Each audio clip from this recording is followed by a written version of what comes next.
Everyone, I welcome you all to this hearing. This is hearing 3 of 4 on variation 2 to the Dunedin City 2GP. My name's Gary Ray, I'm the chair of this panel. With me is Councillors Jim O'Malley and Steve Walker. I understand this hearing's being live streamed, so I'll just do a bit of an introduction at the start, and then I'll have some comments to make before the hearing commences. Yes, in terms of the process, we've had hearing 1 on the provisions, hearing 2 on intensification and zoning. This is hearing 3 on Three Waters provisions, and hearing 4 to come in the early part of next year is on greenfield zonings. As part of this process, the panel has considered and struck out a number of submissions in relation to variation 2 that we had determined were out of scope of the variation. And recently there's been a decision handed down by an independent commissioner who has heard the 357 objections on that, and his decision was to uphold our decision to strike out those submissions. I think that reinforces the very focused nature of this variation. It's focused and ring-fenced in terms of what it is trying to achieve, in terms of alleviating the pressing need for additional housing in Dunedin. And because of that decision, I believe the hearing procedure can now proceed as I outlined, with this being the 3rd hearing and the 4th hearing in the new year. In terms of previous hearings, just a procedural matter, the panel has requested the officers provide some additional information, and I believe that's in the process of being responded to. There was also a request by some submitters to access data from the Council's housing capacity model, and we'll await a response on that. But I understand that the focus of officers has been on this hearing, and that's understandable, but we will need a response on those matters before hearing 4, ideally. Now, in terms of this hearing today, it's scheduled for today and tomorrow, and we'll be starting with the DCC reporting officers, which includes the planning team, 2 officers, and the Three Waters team.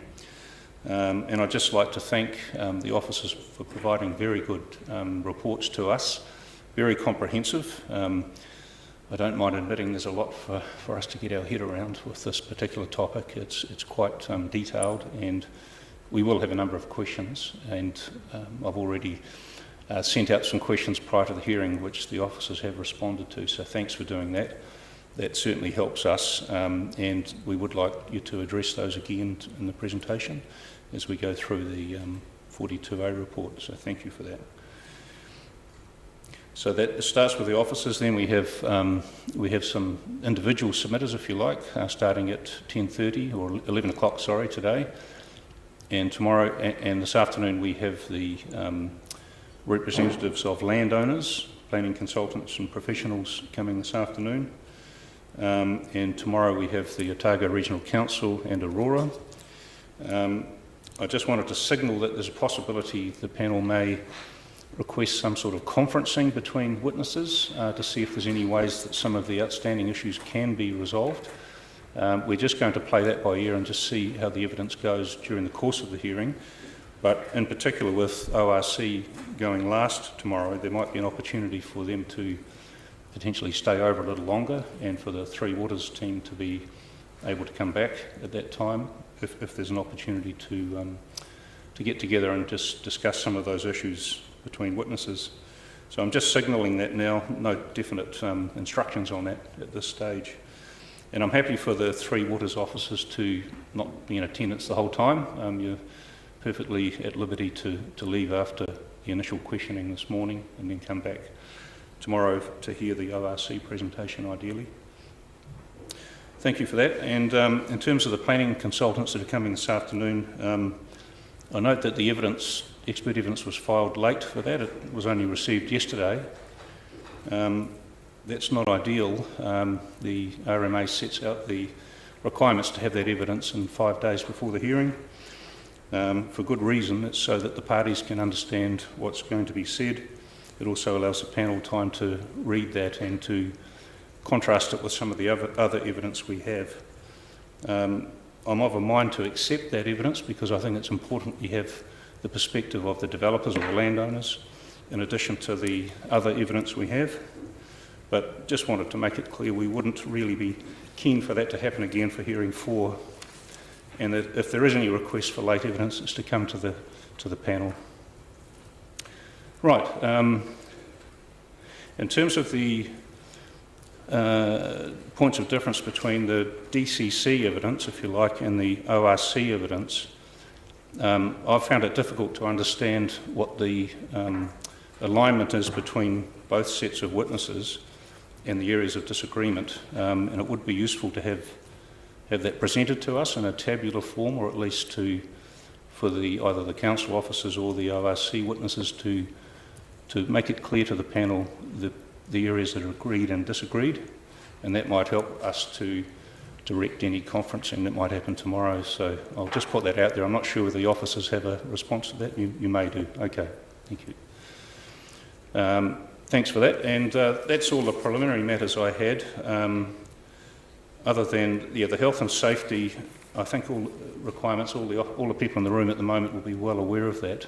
But when the submitters come to the hearing, I'll go through those health and safety requirements. So thank you. Unless any of the officers have anything to raise, we'll proceed with the hearing of evidence. Thank you. All right, I'll just hand over to the DCC team, and maybe if you can introduce yourselves for the benefit of people that are watching this live stream, that would be useful. So I'll start off with Dr. Johnson, if you want to just introduce yourself and explain the role of the reporting team. Thank you. Good morning. So my name's Anna Johnson. I'm the City Development Manager at the Dunedin City Council.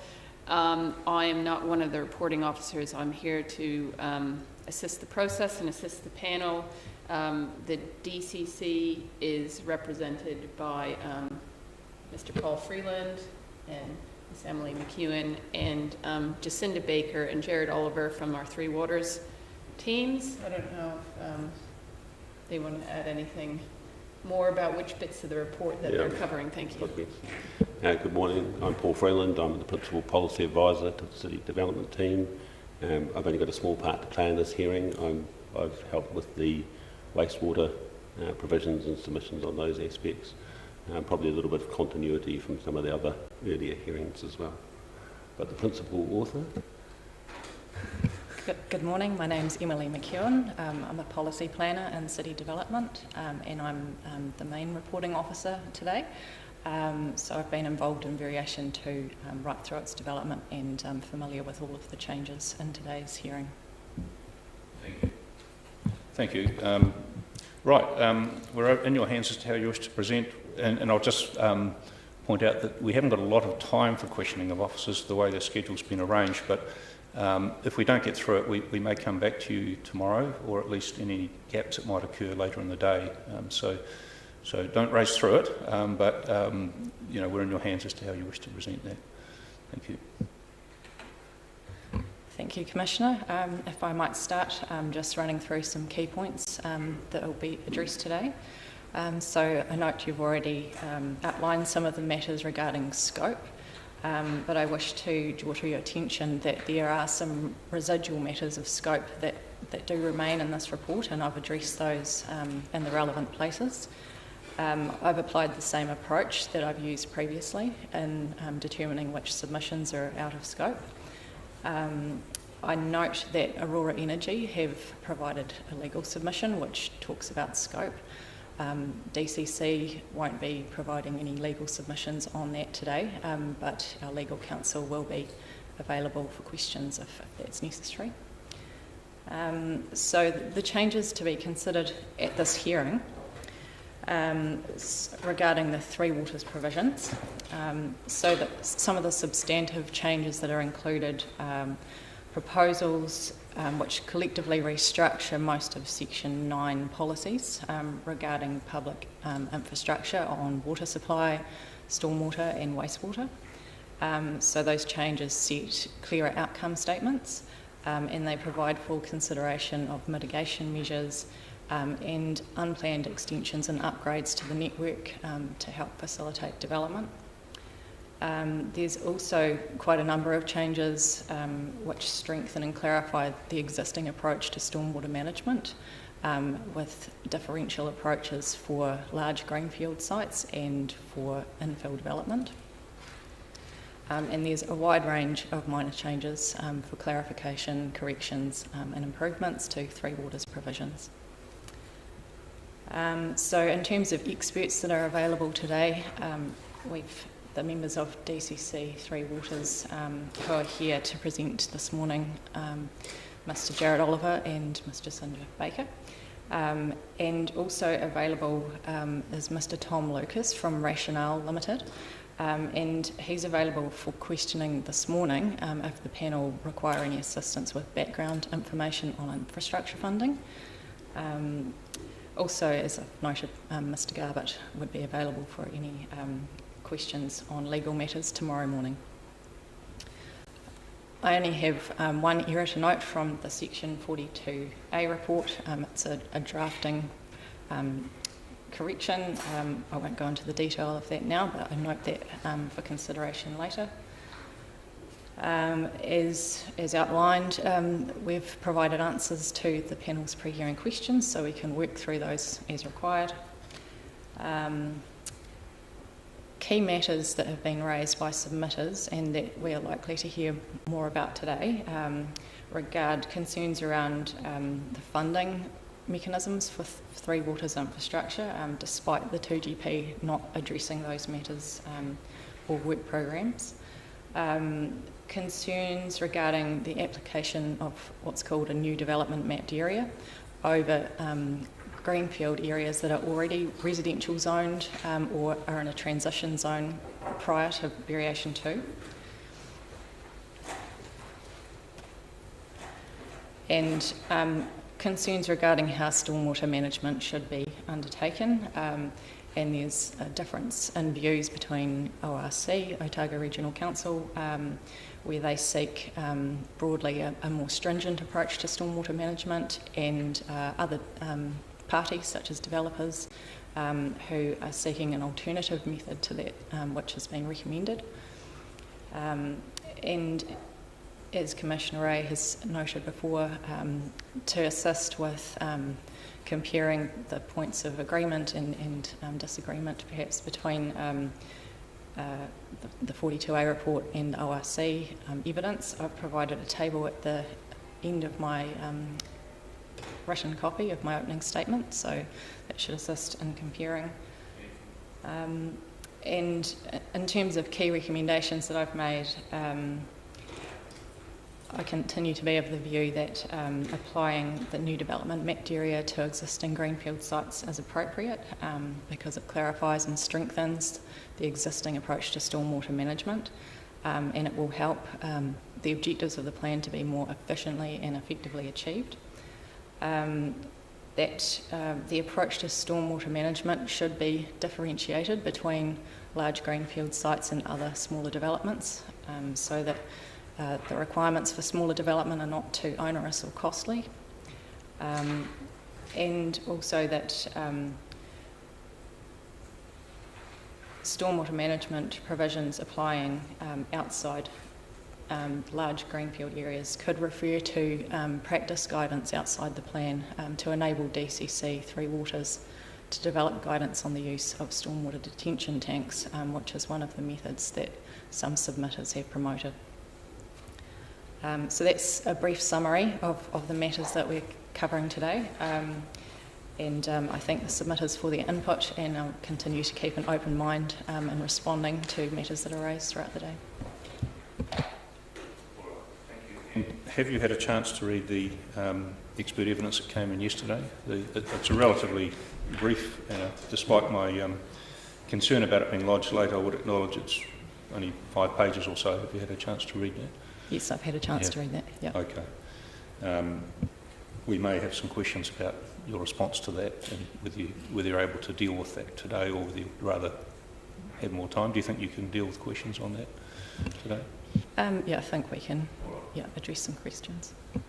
Okay, so you now just let's So just from a wastewater perspective, wastewater management perspective, there's no real changes recommended by myself. Just remind the panel that at the last hearing I recommended that for the Cocker Valley Road site, IN07, that be removed from the new development mapped area with regards to wastewater management and the requirement for a separate wastewater management system. And I also just wanted to note that in terms of the scope decision, it's still in the appeal period.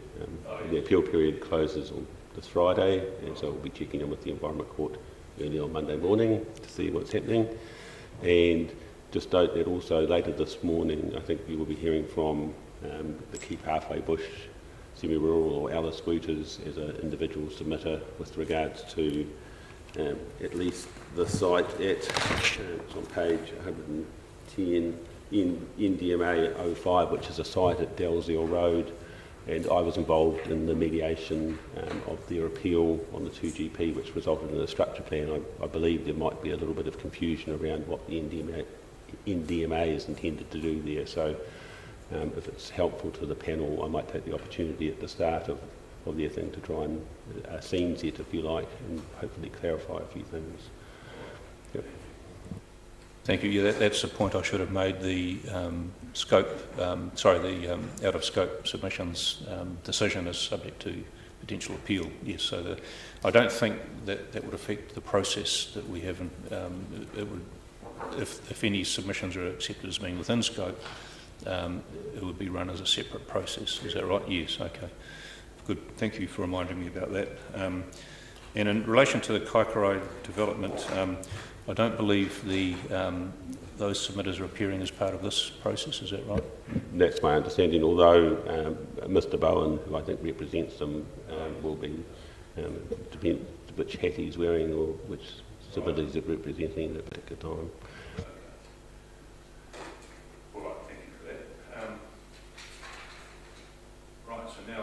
The panel to ask questions. I think there's oh, sorry. Yes. Did you want to summarise your key points?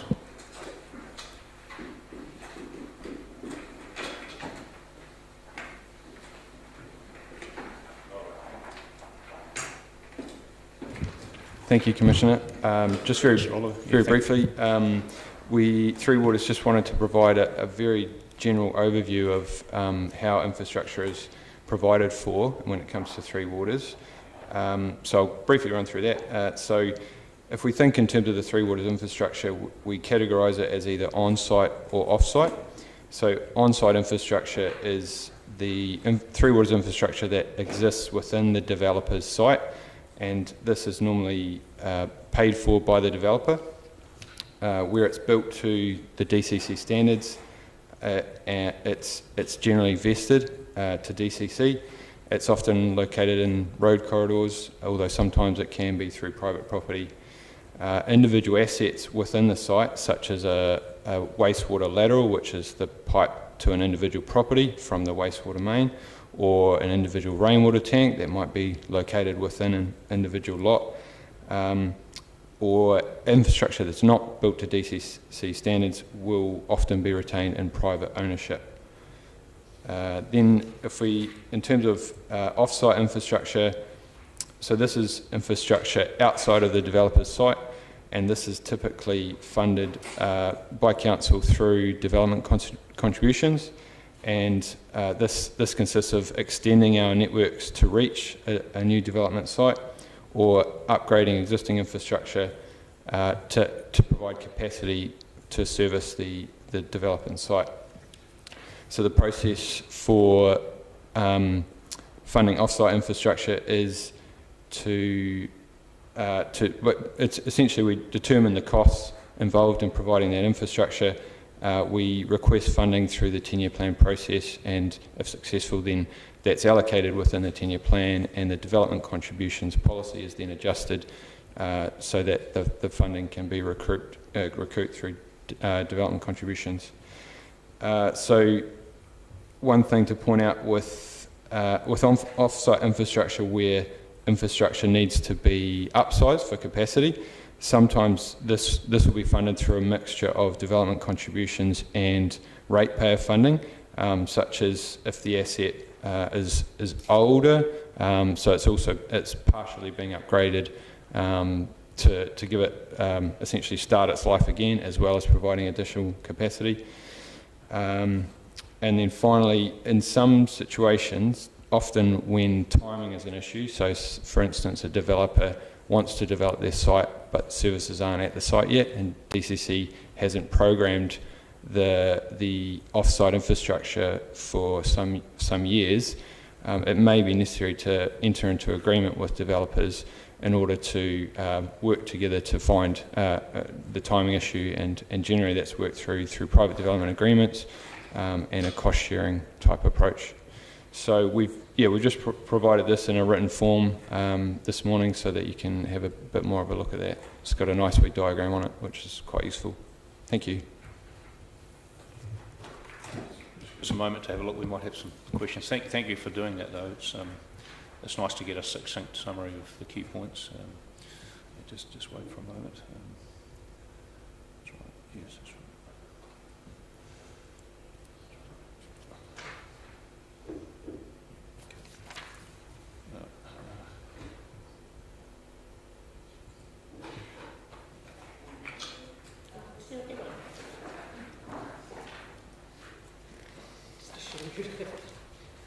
Yes, you'll ask a couple of questions while you're there, and it's possible there'll be some crossover with questions we ask the planners, but I'll ask them anyway. Okay. In terms of the 10-year plan, I'm just curious as to how variation 2, the zoning that's proposed as part of variation 2, especially the new zoning or greenfields land, fits into the 10-year plan, if at all, in terms of your planning for infrastructure. Yep. So when variation 2 was being prepared, the timing was quite good, in that we were also preparing the 10-year plan. And so essentially what we did is we made an assumption that the majority of the sites in variation 2 would be rezoned, and so we allocated funding or requested funding for that. The initial amount of funding that we requested, we weren't successful in obtaining all of that funding, but we did go through a process of identifying, prioritising which sites we would need to do in which years. So variation 2 sites are included in the 10-year plan funding. Does that mean that the infrastructure to that zone land would be provided, or is it again a mixture of DCs and private negotiations with council? Is there any ready answer to that? Are some blocks treated differently? No, so the majority of blocks are treated the same. The funding is there to do the network extensions to reach these sites and to upgrade where necessary to provide the capacity.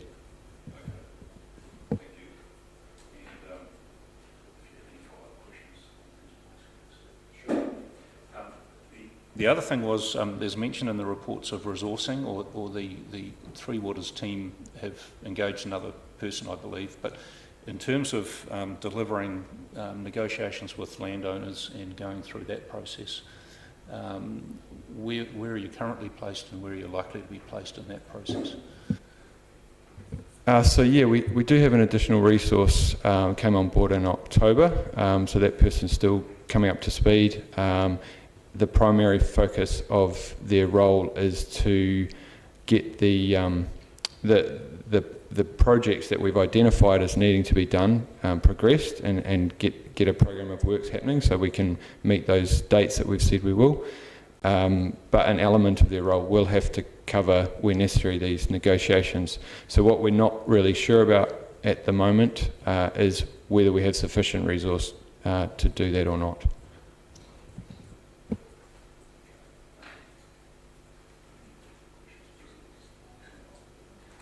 It's a timing question, really, in terms of the funding with the 10-year plan. I think maybe for my general feeling is around wastewater treatment probably would be one thing that we're looking at in the future. So what years in the 10-year plan are we talking about that you'd be thinking that some of this restrictive or rate limiting infrastructure work would get done? So a lot of the dates at the moment are kind of aligned with I'm trying to remember the document, but it's related to the RITS infrastructure. So depending on certain areas of the cities, we've got some kind of tentative dates. So I think, for example, in the North East Valley area, the constraints in that area, I think we've talked about 2028. In the Kaikoura Valley area, we've got a date of around between 2033 and 2038. So these are kind of indicative at the moment. The Three Waters Department is going through a strategic planning exercise at present, and we're hoping to have more clarity on these dates come the next 10-year plan in 2024. Yeah. Can you just repeat the Kaikoura Valley dates again? At the moment, tentatively 2033 to 2038, sometime around that time. So could I just check, is that schedule which is on our website, which gives that information? So it's publicly available and people can access that. Yeah. Oh. Yeah, thank you. I just want to tease out a wee bit more about the resourcing for the potential for negotiation, because reading this 40-page, and thank you for this excellent one-page summation, it does suggest that, correct me if I'm wrong, fairly often it may defer to negotiation. Are they going to, I mean, with the staffing levels, I'm getting the feeling there's going to be potential constraints and probably severe constraints achieving that under the current staffing levels to do that. Is that right?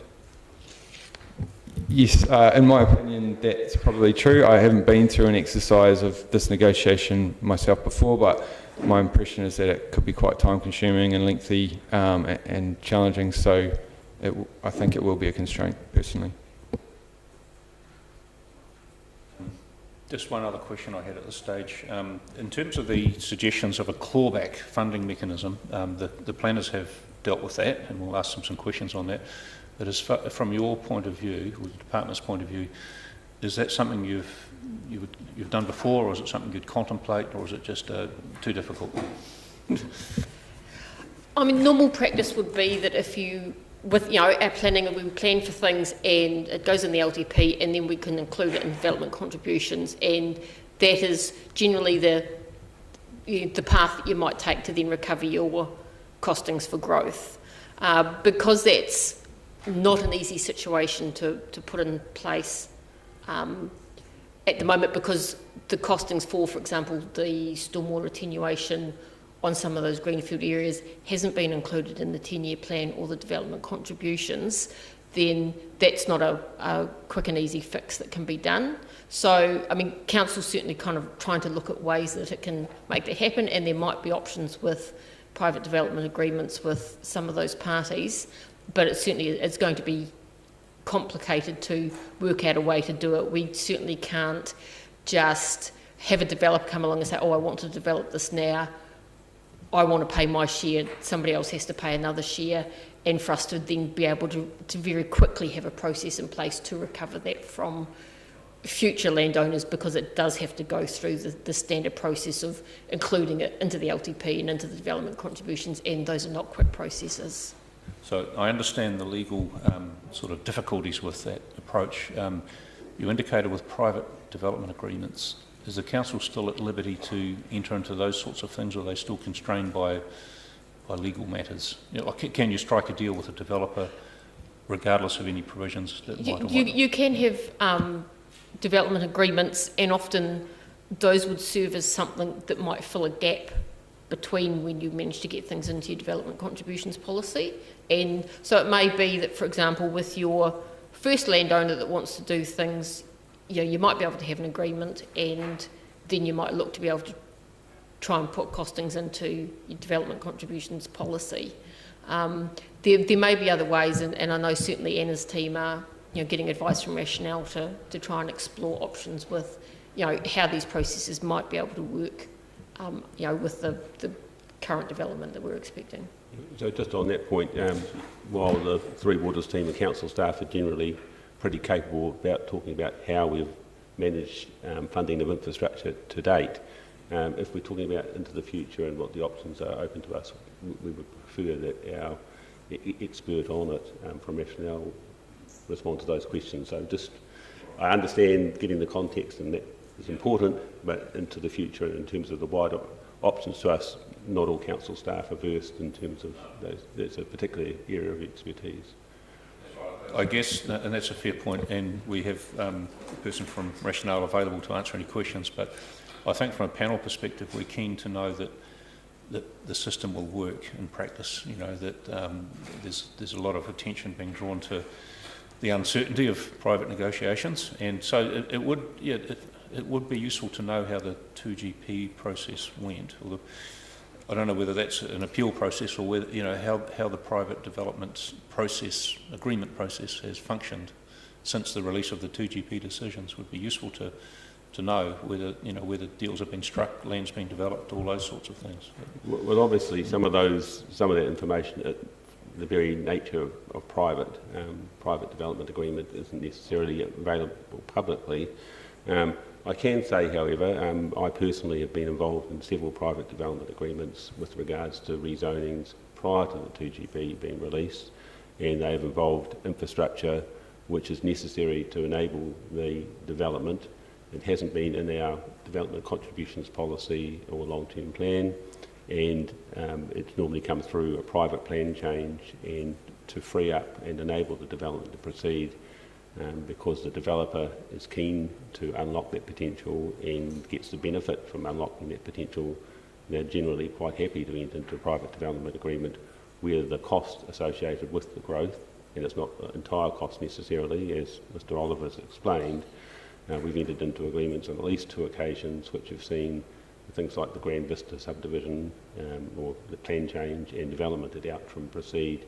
Those houses are now built, and council has paid for the wider network and access to the wider network, but the developers have paid for the infrastructure which is either needed on-site or the upgrades needed off-site. So they've included improvements to roading, larger water supply pipes, etc., any number of things. So it's been a successful mechanism. So you know of at least two examples where that's worked? Yeah. Now what were they again? Grand Vista? Do you know? Grand Vista, which is private plan change at Abbotsford, and the other one was the Formby Street plan change at Outram. And so those documents are in the public environment, and they're registered against the titles, etc., to ensure that they pass on to future landowners. Just remind me, why do they require private plan changes? Why did they require private plan changes? They were going from rural zone land to residential zone land prior to the 2GP. Thank you. That's probably as far as we'll take that one at this point. I've got no other questions of Three Waters at this stage, but it's possible you might be asked to help with some of the answering of questions we have. So thank you for that presentation. It's a good start. Thank you very much. All right. And Mr. Freeland, what we might do, or I think the best way to get our to have a discussion on these is to go through the questions we asked, and some of them. Thank you very much for doing that. Just for anyone, the benefit of anyone watching this hearing remotely, the panel did prepare some questions of the officers, and they've been posted on the web page, and the responses to those questions have been posted as well. So. It forms a good basis for us just to quickly go through those matters now. Thank you. And this is a useful refresher for us as well as some of the more basic principles in the variation. So the first matter I drew attention to, and I think Mr. Freeland, you asked this, was the network. Network growth costs versus the what happens on the site. In other words, what the developer takes on. So with question 1, they differentiate between the approach for planned expenditure and unplanned expenditure. So I just invite you just to take us through that in your own words, just to help us get underway on this. if you don't mind. So I think Mr Oliver has also touched upon this. Essentially, council manages infrastructure funding through, whether it's planned, primarily if it's planned, it's through the 10-year plan and development contributions policy and normal funding processes. If it's unplanned, it falls into a situation where we have to enter into typically private development agreements, or the development won't necessarily proceed until such time as we can include it in the 10-year plan and make a decision as council as to which infrastructure we want to fund. And obviously there's a risk to council of funding all infrastructure for all developments, and that if the development doesn't go ahead, council can be left holding the cost for that. We won't really. Yeah. I think Mr Oliver answered this, but just to confirm in your explanation at the bottom of page 1, these are new urban growth areas that were known at the time of planning and budgeting for the 10-year plan. So they're the areas, they're the BRITS or RTZ transitional zones, and the areas proposed under variation 2 were known at that time, at the time of variation. So Mr Oliver has answered that earlier. Yes. That there were sites that were known that we were promoting for variation 2, which have been anticipated as being successful and being rezoned, and so to be prudent, those have been largely considered and included in the considerations about funding by council. There are, however, other sites, and I think the rejected sites would be a good example of those, where I don't believe necessarily the funding for any infrastructure associated with those would necessarily have been included in the long-term plan. So, in much in the way of a private plan change or a large resource consent application, it's difficult for council to anticipate those things, and so, yeah. Thank you. And just in relation to, this is on page 2, the tail end of that response to that question, you've made the comment that it may be determined that the upgrade also has a broader public benefit, so cost sharing is appropriate. The principle is that costs should be shared based on relative benefit. My subsequent question was, how is that principle encapsulated in variation 2? Are you really just commenting on private agreements there? Or? So typically the variation 2 doesn't cover how council funds infrastructure, but in the development contributions policy, and the general principle is that where they only pay for the infrastructure which is, or that part of the infrastructure which is needed as a result of growth. So for renewals or for development which council's doing itself, where they decide they need more capacity, we wouldn't expect a private landowner to pay for that part of the infrastructure. The second question that was for Three Waters, and that's the commitment, the budget commitment by Three Waters, and I think that's been answered clearly, so I have no questions on that. So we'll skip through to the next one. That might be. Okay,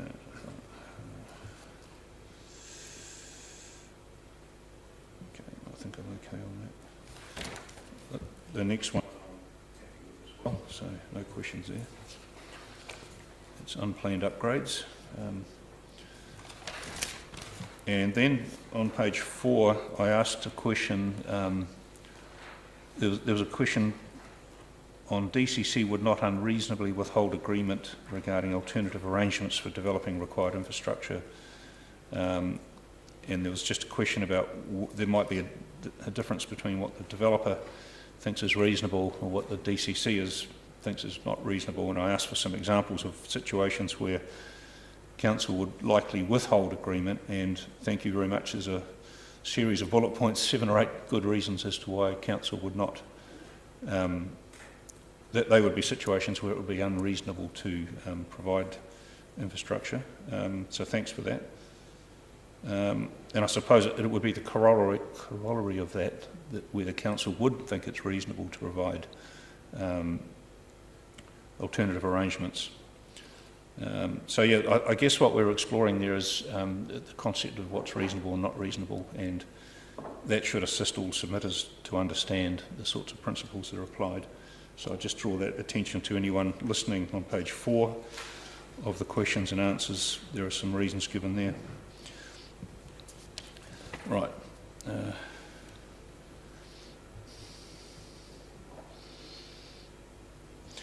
Yep.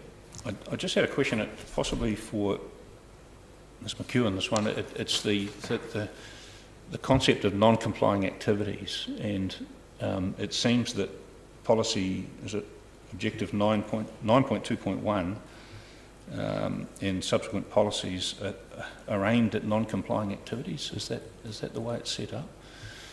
Yeah. There's policies that apply to a range of activity status activities. So some of these will be used to assess non-complying activities, and so the test needs to account for situations which are not anticipated or provided for by the plan. That's consistent with the 2GP structure, isn't it? It's perhaps a little unusual in that it does use non-complying activities as a tool, if you like, whereas for a lot of other plans it's a default. If you're not discretionary, you're non-complying, and you're not it's not envisaged that consent would be granted generally. But in this case, I think in answer to questions, you've agreed it could be a difficult hurdle, but it's certainly not impossible to get a non-complying activity consent granted. Is that right? That's correct. Yep.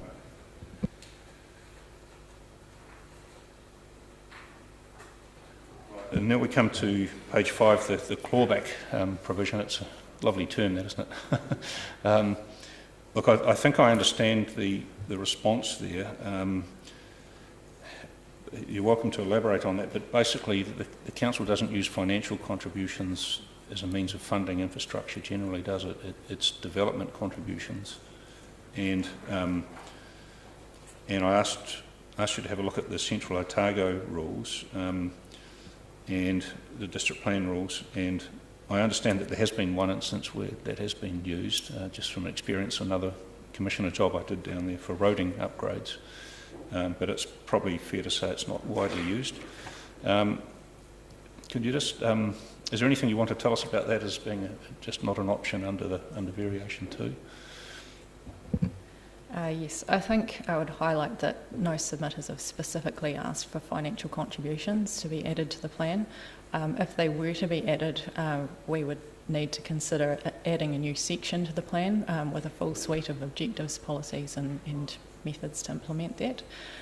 So that would be quite a major change to the plan, and probably something best done through a separate process where other parties could be involved to submit on that. And also the interaction between financial contributions and development contributions would need to be unravelled. So that would impact on the DC's policy and would require potentially a review of that as well. So it's possibly quite a major change to make and would need sort of broader consideration and quite considerable time and resourcing to investigate. So just to be clear, no submitters have asked for that, and yet it's addressed in the evidence for this afternoon, isn't it? So I think what may have happened there is they've read these pre-hearing questions and have been alerted to some of the provisions that have been discussed.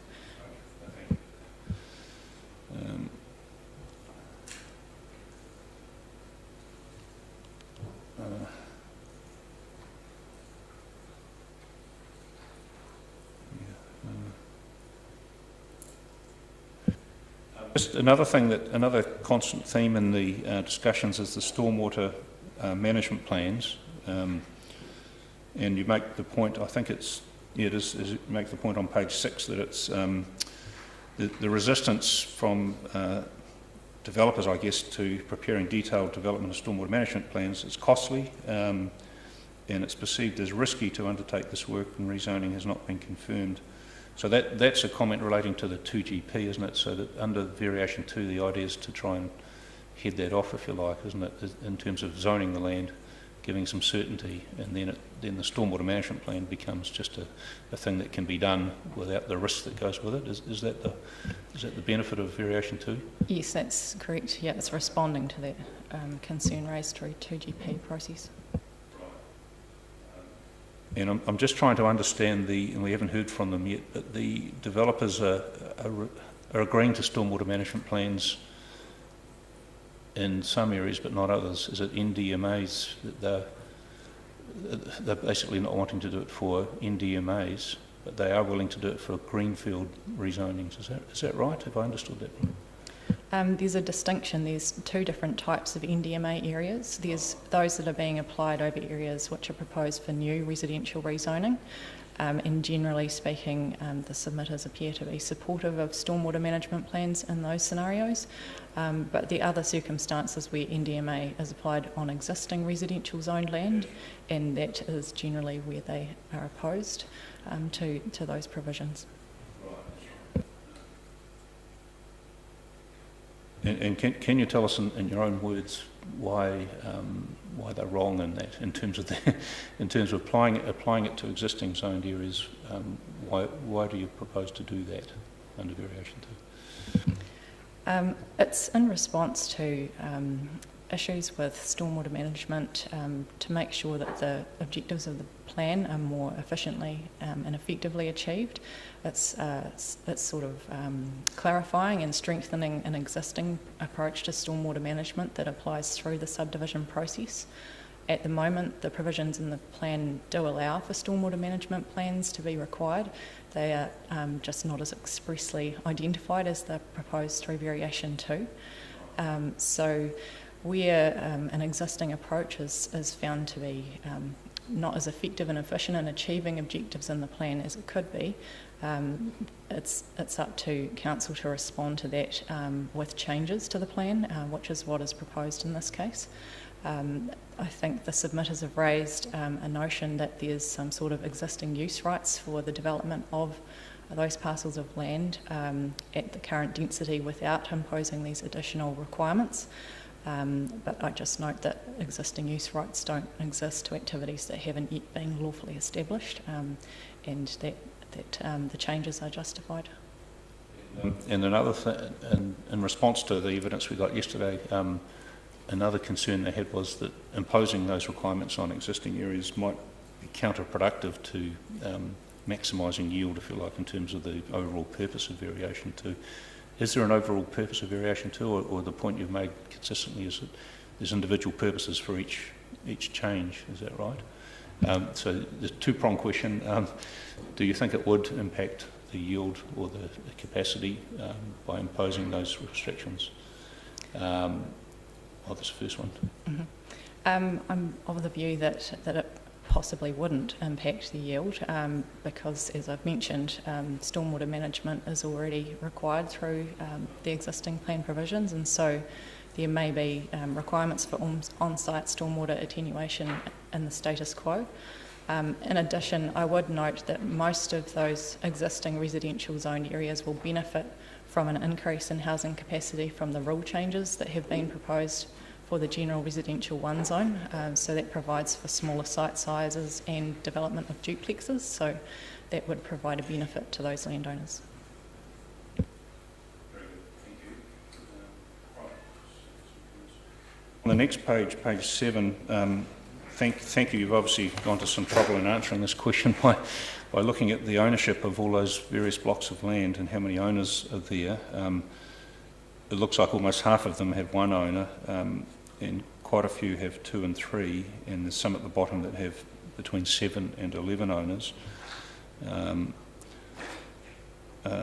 So yeah, the reason we asked that question really was to just see how difficult it might be to develop land that's got lots of owners, and owners may potentially not all be in agreement with it, or might, I think you know the reasons, and it's outlined in the evidence we're going to hear this afternoon. So you still think that's a workable provision to have those negotiations take place with some that have got multiple owners? Yeah. Mm. I think I'd start by acknowledging that I understand the submitters' concerns that there may be scenarios where landowners aren't cooperative. However, from a 2GP point of view, we need to think about how we can efficiently and effectively achieve the objectives of the plan and ensure that we're getting good outcomes overall for development sites. And the best way to do that is to ensure an integrated approach, and that's supported by the evidence that we've had from DCC 3 Waters. So the provisions as proposed are intended to achieve that as a starting position, that there should be discussion and an overall integrated approach to development of these sites, and whether there are other methods that are needed outside the plan to support that process, that can and will be explored, from what I understand from DCC Three Waters, in terms of that negotiation facilitating role. So it is envisaged that council, if they're properly resourced, would have a proactive role in negotiating, not so much from council's perspective, but to assist the development of land, you know, generally. Would that be right, or is it purely to do with provision of infrastructure? It's about achieving a good outcome overall for the infrastructure and the environment. Thank you.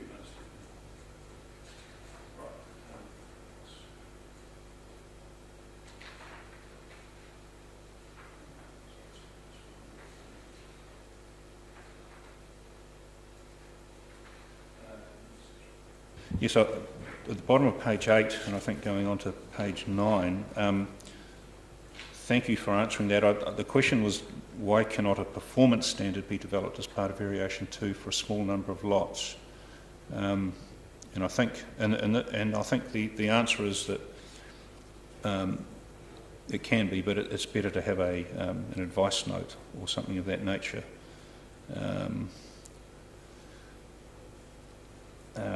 This is for on-site stormwater retention. Yeah, I'm just wonder if you could take us through that, really, because I think a performance standard, if not met, would trigger a resource consent application, wouldn't it? So that's the normal way things are done in the plan, isn't it? So why is there such resistance to having a performance standard for stormwater retention? I just didn't quite understand that. Sure. Yeah, as you say, that it is possible to include a performance standard within the scope of variation 2. However, there would need to be a lot of work that would be done to actually specify what requirements a tank should have in which scenarios, and in noting too that DCC doesn't have a full understanding of all of its stormwater networks and catchments. So there would need to be some work done around developing standards, and that would impact on the timeframes for issuing a decision on variation 2.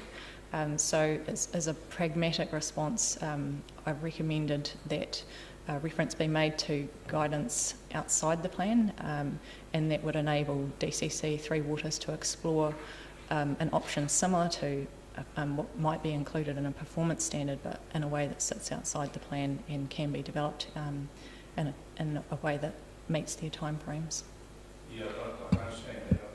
I'm still curious as to why you couldn't have a simple trigger in a performance standard that may not be well researched, but it creates a trigger for a consent to be lodged for any particular parcel of land, and then an assessment can be carried out. And isn't that the way the plan works for every other situation? You have a bottom line or a trigger, and if you can't meet it, you need an assessment. But with an advice note, where's the certainty, or where's the how do you enforce an advice note? I'm just still not clear on that. Sure. So I would note for the activities where this would be linked to already require consent. So they are restricted discretionary activities for subdivision, multi-unit development and various other activities. So this reference would sit within the assessment rules for those activities. So criteria is more than a guidance note. It's the same thing. Okay. So the assessment rule would point to the guidance outside the plan, and that would be a consideration. Point. I understand that now. Thank you.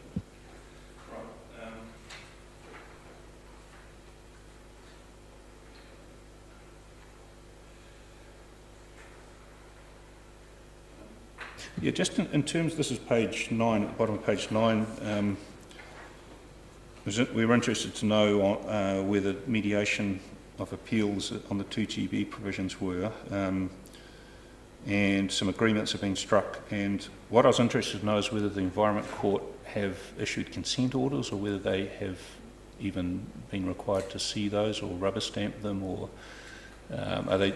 Is there any? Can we place any weight on the fact that the court has issued these, has agreed to these consent orders? So the way the appeals have looked at the stormwater provisions is there's some have been dealt with through private development agreements, so the court wouldn't be viewing those, and some situations where the appellant sought that they be included, similar provisions be included through structure plan rules. And I'm trying to remember, I think there may be one where the provisions have been included in structure plan rules, and that has been through the court, but I could confirm that after the break, if that's all right. But so, you know, just being clear that they're not seeing the PDA. Obviously, the court doesn't see the PDA, but they will, if they haven't already, look at the provisions through structure plan provisions. I just need to check in the status of the ones that I know are using that mechanism. Right, so the reason I asked that, and I understand that agreements have been reached, and that's fine, but the submitters this afternoon have attached Appendix 2 to their statement, which is matters to be, they're suggesting we put these in the plan somehow, that there's matters to be taken into consideration in the stormwater management plan as relevant to the subject site, and that I think they're telling us that these have been endorsed, or at least have been subject to agreements, and so it's quite a long list of things, but I'll be asking them about that. But yeah, I believe that thing that they've appended is the drafting that's included in PDAs, which is unusual to append it given that it's a private agreement. But I'll get the information after the break for you on any that have been through the court in plan provision form.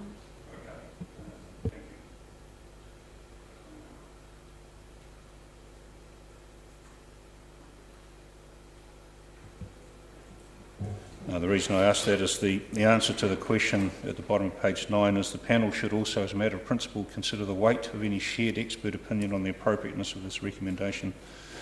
So yeah, I was just keen to hear what you know your take was on that appendix and whether it can be included or not. Have you got any other comment to add to what Ms. Johnson, Dr. Johnson just said? Only to add that that's my understanding that the provisions that are set out in the appendix are consistent with the drafting form that has been recommended in variation 2. Yes. Are they more comprehensive, or are they? I would say it's a different structure because it sits within a different document. Oh, okay. Okay. There's some slight changes and an omission to one clause about reaching agreement between landowners on stormwater management.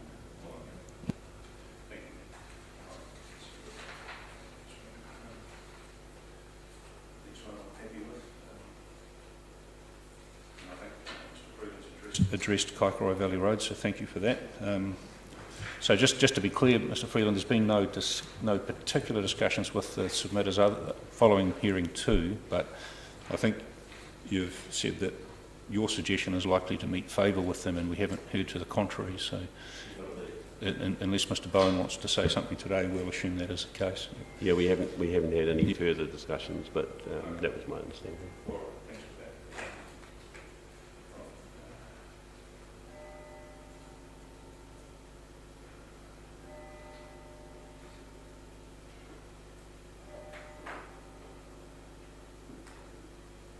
Yeah, I was just interested at the bottom of page 10, the request to include alternative servicing arrangements may seem superfluous. Sorry, the answer to that was alternative servicing arrangements are out of scope. Have I got that right? Are out of scope, is that correct? There's no scope to consider it. I think I would clarify the answer to say that alternatives for Three Waters infrastructure are within scope, but for other infrastructure that sits within the Service Connections Performance Standard, alternatives are not within scope, so that those involve electricity, telecommunications and the like. Just say that again, I'm writing this down, sorry. Say that again. So alternatives to telecommunications connections and electricity connections are not within scope. Right. And that's relevant because we're going to be addressed on that, aren't we, by Aurora, and I think the telcos have sent a letter in as well. Yes. So you consider they're not within scope, but Three Waters infrastructure is, obviously, because that's one of the subjects of discussion, isn't it?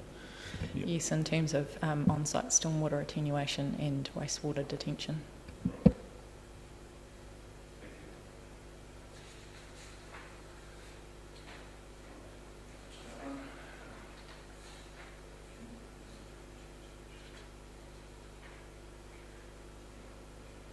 Yeah, thank you for your answer on page 11. I was curious as to how the RTZs, or the transition zones, relate to NDMAs, and I understand that explanation. It's a very full explanation. Thank you for that. Just see if I've got it. Yeah.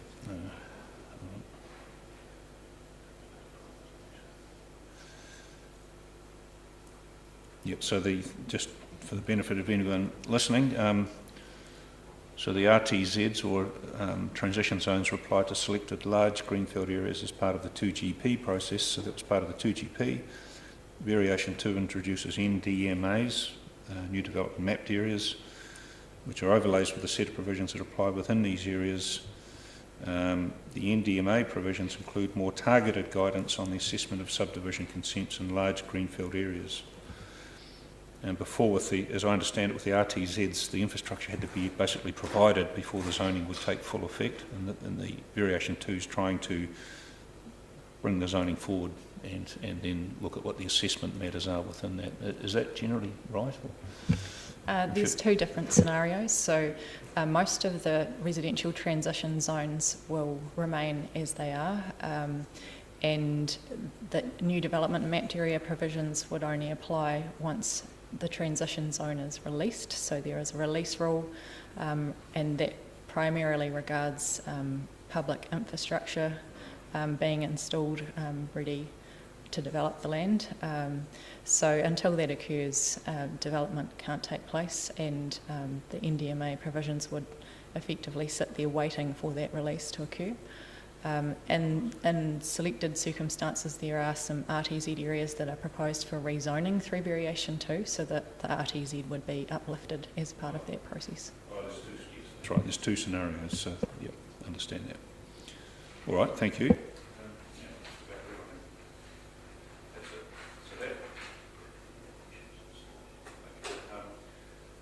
Specific questions on the evidence that's been presented this afternoon, but I've already asked some of those, so I'll just have a quick skim through to see if I've left any out.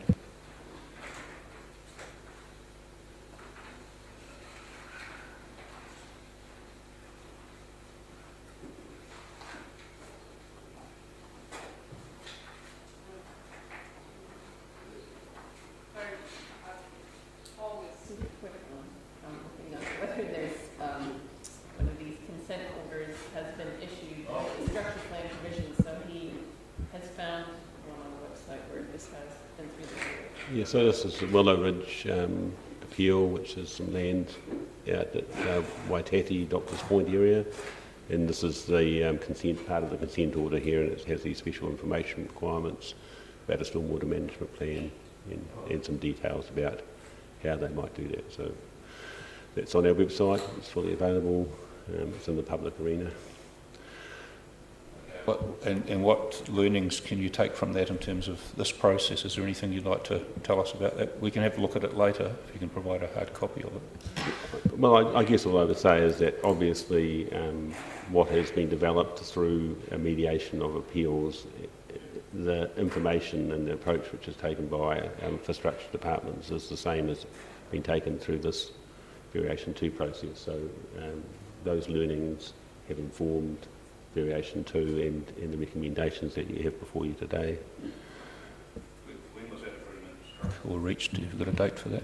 There will be a date on it. I think it was earlier this year, or when the consent order gets issued and when the agreement is reached. So yeah. So it's this would be quite recent. the appeals on residential rezonings, there were 2 sessions and they were held, I think maybe October? September, October? Yeah, so quite recently. And I guess the only thing else to note is that the ORC were a party to a number of these appeals. They're also obviously involved in this process. And in terms of some of the other professionals that are involved in this process were also involved in that process. So there's a lot of crossover of experts involved in both processes. All right. And, just remind me, what's that case referred to as? What's the name of that one? The Willow Ridge Developments Willow Limited. Ridge. Willow Ridge. Okay, thank you. I'll just make a note of that. And so when you say the learnings from that, or at least the strategy has been encapsulated in variation 2, even though the consent order is quite recent, the work that took place in developing this would have been at the same time as variation 2 was formulated, or roughly at the same time? Well, I think it's just the mediation process inevitably involves experts. Well, not necessarily formally caucusing, but even informally through the mediation itself. I was attendant at these mediations, so I think the main thing the panel can understand is that a number of the same experts work together to agree this set of provisions, and those set of provisions have been signed off by the court, and there's no obligation to follow them, but it's perhaps helpful to understand that process. No, thank you, and we've got evidence on that from the officers as to what weight we should give that. So I think just to clarify, Dr. Johnson's just clarifying the facts around that. So thank you. Thank you. All right. I might have some questions. Yeah, just on, and it looks like you have read this evidence pretty well in some of the answers you've given, Ms. McEwen, so thank you for that. But just in paragraph, if you do have that in front of you, or I can read it out, on the topic of NDMAs on existing residential areas, and we did talk about that earlier, the planning professionals are saying there's no need for an NDMA over these areas given their status as existing residential zones, basically because council infrastructure should be, or should be infrastructure ready. That my question of them will be, but is it in fact ready? And I think the answer might be no. I think their point they're making is that in zoning that land, there's an obligation on council to provide the infrastructure. Have you got any reaction to that? It could also be a Three Waters matter. Only to say that that there would also be an obligation on the developer to manage the effects of their development. So that would still be a requirement under the existing provisions of the plan, and the proposal strengthens that approach.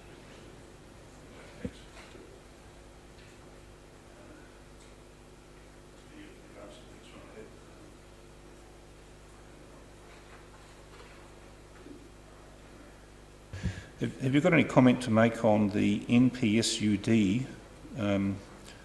It has a definition of what infrastructure ready means. I'll be asking the submitter about what they mean, basically, with their evidence on the NPSUD. Have you addressed that in your 42A report, in terms of infrastructure ready? I recall there may be a section at the start that Mr. Freeland wrote that's regarding NPSUD requirements. One thing I would note is that my reading of the definition of infrastructure ready in the NPSUD doesn't preclude requirements of developers to undertake mitigation measures or to be involved in the development of infrastructure. For that, I'll ask the submitters this afternoon on that too. Thank you. That might be it. Question for Emma. Right.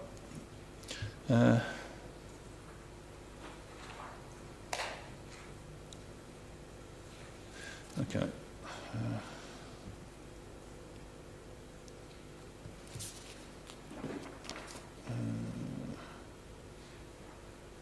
I was interested, and it might be a Three Waters question, but the modelling, there's a discussion in some of the evidence on paragraph 13 of the statement. Council's Three Waters staff will need to complete their water modelling work. It is the view of the experts it would have been much more helpful had this modelling work been completed prior to the notification of variation 2. However, it's not too late to do this, and such work will significantly benefit the residential development process in the future. I probably should have asked Three Waters that. I understand from the evidence you gave that there's still quite a lot of work and it's very expensive, and it's probably not logistically possible to model all of the catchments. Is that right? Did I understand that correctly? Thank you, Mr. Oliver. Thank you, Commissioner. Yes, that's correct. So currently Three Waters is doing a piece of work to improve the existing models that we have and potentially develop new models, but it is a lengthy process and relatively expensive. So in the evidence I presented on the 23rd of November, page 9, bullet 36 outlines the steps involved in doing the assessment of the entire network. So I can read through that now if you want, or okay. That's okay. Yep. I'm just interested in how critical is it to have done that modelling? Obviously the variation 2 needs to work without that being in place, doesn't it?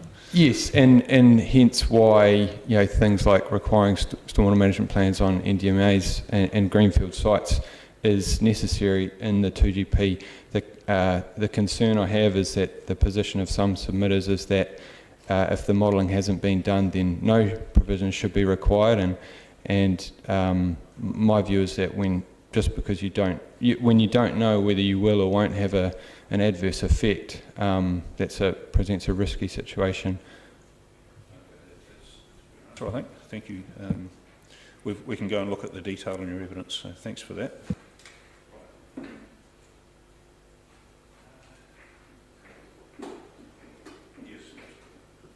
Sorry, Mr. Oliver, I'll let you sit down again. And a follow-up to that would be, so this modelling that is going on still has another few years before it's going to be fully integrated, correct? Yes, that's correct. Yes, so we do an initial kind of high-level assessment to understand flood hazard risk, and then essentially prioritise based on the budget we have and the time we have to those higher risk areas. We'll do more developed, more detailed models where necessary, and we might find there's some areas where we feel that we don't need to do any further modelling, and there's low risk areas. So, but we just got to work through that process. So would it be fair to say then that when you're looking at any of these developments, it's not like there's a vacuum of knowledge there. There is a certain amount of information that's already been generated, even if the final modelling has not yet been completed? At this stage, I would say in some areas there is a vacuum of information. I guess at the least, when we're talking about stormwater, we do have information such as LiDAR, which gives us the topography of the land. And in some of these areas, that is essentially the extent of the information we have, so we can understand where the water will go and what the vegetation is on the land, but no further work has been done to assess how it behaves in different rainfall events. Okay, but you do at least have the LiDAR information and other such things, so a precautionary approach could be achieved. Yes, that's correct, Commissioner. So just following up from that as well, and for clarification from me, even though it's a number of years off, there is money in the 10-year plan allocated to complete that modelling? Yes, that's correct. Yep.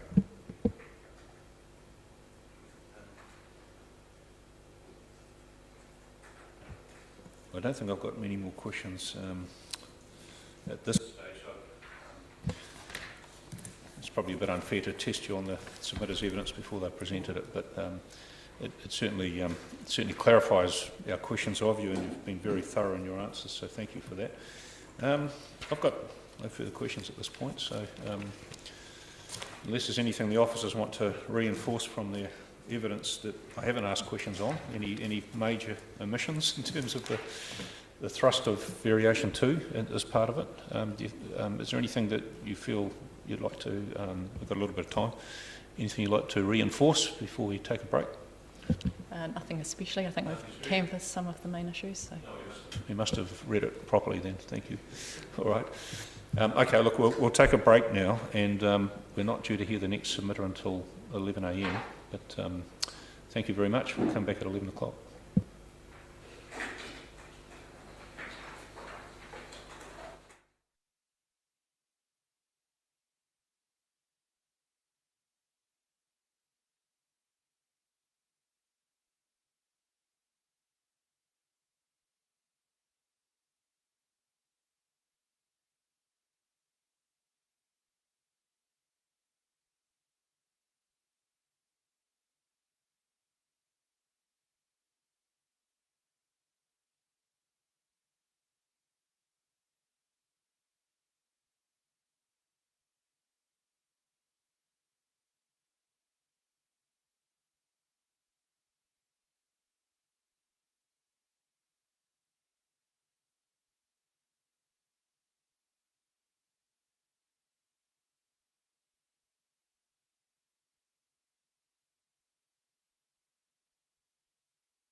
Convene the hearing, folks. Thank you very much. And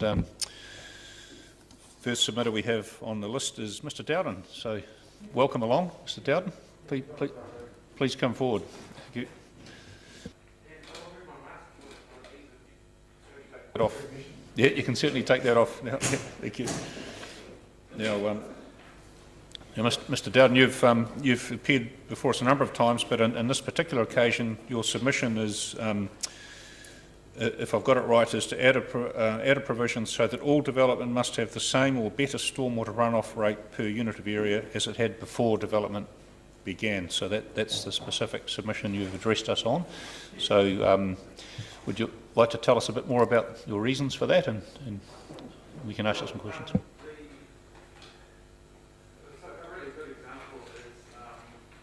A household along the peninsula a couple of years ago was in the news that they owned a property on a steep bit of land running next to Waterville Road, and there's a little creek running down the back of their garden.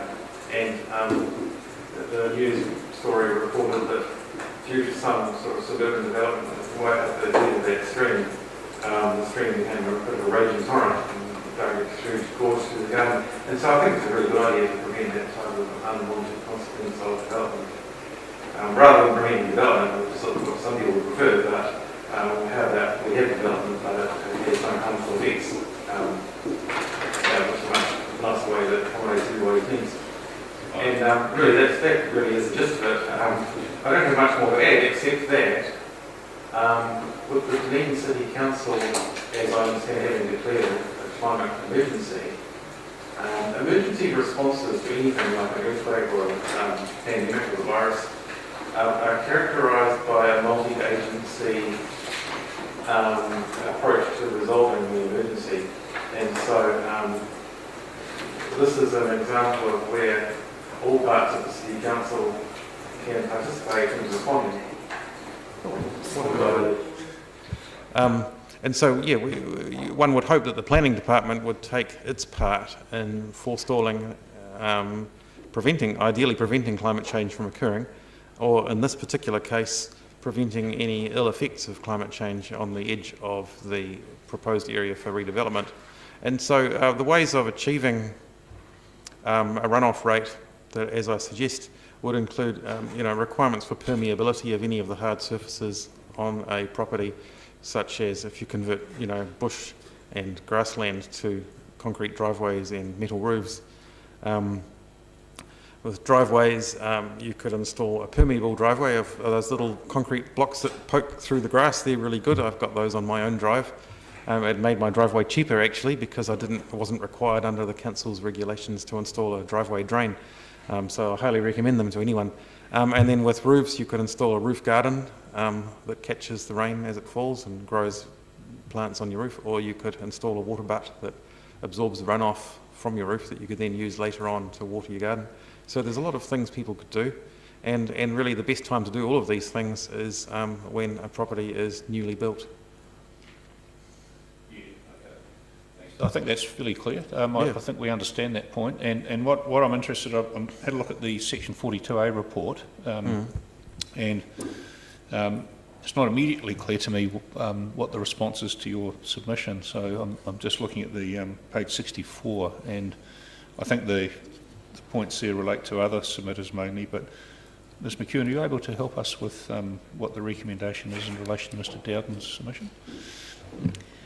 So the recommendation is that the other changes already proposed through variation to provide relief for what Mr. Dowden has asked for. So the proposed new development mapped area provisions requiring submission of a stormwater management plan for development of large greenfield sites would ensure that that runoff is appropriately managed. So the policy around that, the test is ensuring that there is no increase in pre-development peak stormwater discharge rate, or that the effects on public infrastructure are no more than minor. So that addresses the scenario in large development areas, and there's other changes that are specific to infill type development. Greenfield or NUNDMA areas, is it realistic that that could be the case, that with with development to it could actually be achieved, that pre-development levels could be achieved with a new development when it's basically just paddocks and grass and so forth? Yes, so that's my understanding from the Okay. Three Waters evidence. So All right. the provisions. That's the expectation. Yes. Yeah. For each one, it would require a stormwater management plan, but that would be the expectation generally. Okay. Yes. All right. So, Mr. Dowden, it seems that what the officers are saying is that they agree with your suggestion, and that that will be a principal part of the considerations for a new development area, and for infill development too. Is that correct? And Yes, so through the assessment of subdivision and other activities outside of NDMAs, there's also consideration of stormwater effects. Yeah, infill, it could be quite devastating if you imagine a quarter acre section with a small dwelling on it, and then all of a sudden it gets a bunch of apartments and a lot of car parking. I'm sure that could lead to trouble, and I don't think anyone really wants that. And I forgot to mention that, of course, let's not forget about the roading network of a development as well. That would mean all of the stormwater drainage of the roading network really ought to be managed, and maybe run through a sort of wetland area. The beauty of that is, of course, in a development, the developer is required to set aside a bit of land for reserve, and the cunning thing is you can use that for flood relief at the same time, because it can have a nice little scenic wetland area that's actually processing all of the stormwater runoff. So I rather like that approach. If any of you have an opportunity to visit Wanaka, I'd like to invite you all to visit an area. It's called Kiri Moku. It's a development in Wanaka where extreme attention has been paid to runoff, and it's absolutely beautiful. There's these special basins that are planted and just all the right sort of plants that absorb runoff. It's really quite impressive. And if you'll permit me just one more indulgence, of course the main reason I've been coming to these meetings is to push my enthusiasm for public transport, but what I really like about the provisions for Three Waters is they don't, you can't get away from them, and we would like that. You couldn't just have a sort of a public toilet at the bottom corner of your development that was 3 kilometres long and 2 kilometres wide and tell people to go and use that. And that's drawing the analogy to a poorly provided bus service to a suburb. It has to be, if you adopt the same rigorous methodology that you are applying for Three Waters to public transport, then we'll get a very desirable outcome where every dwelling has a desirable walking distance to a bus stop. So that's I like the way that Three Waters can be used to illustrate that. thank you. No, that's great. That's nice the way you tied that back to your other submission. Well done. Yeah. Okay. Thank you. We've got no further questions. I'll push this. Yes. Maybe I'll just leave it on. Probably wouldn't hurt. Yeah. Okay. Thank you. Thank you very much, Mr. Dowell. The next submitter we have is Keep Halfway Bush Semi-Rural, Alice Booters and Valerie Dempster. So I presume... Oh, okay. You like to wait till your colleague arrives? We're a bit early, aren't we? Yes. We can wait. Yep, that's fine. Sorry. Yes, it's 109. Yes. That's fine. We'll just read ahead.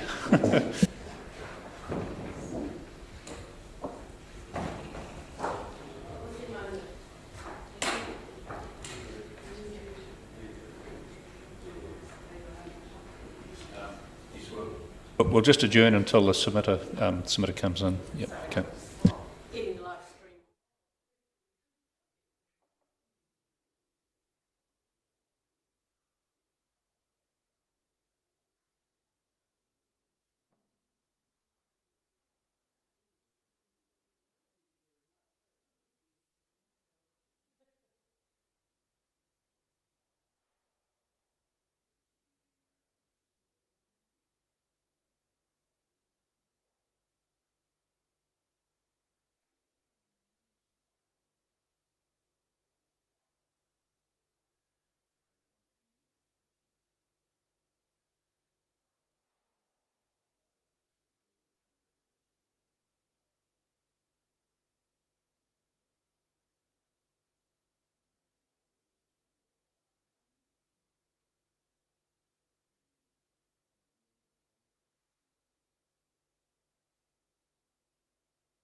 welcome, Ms.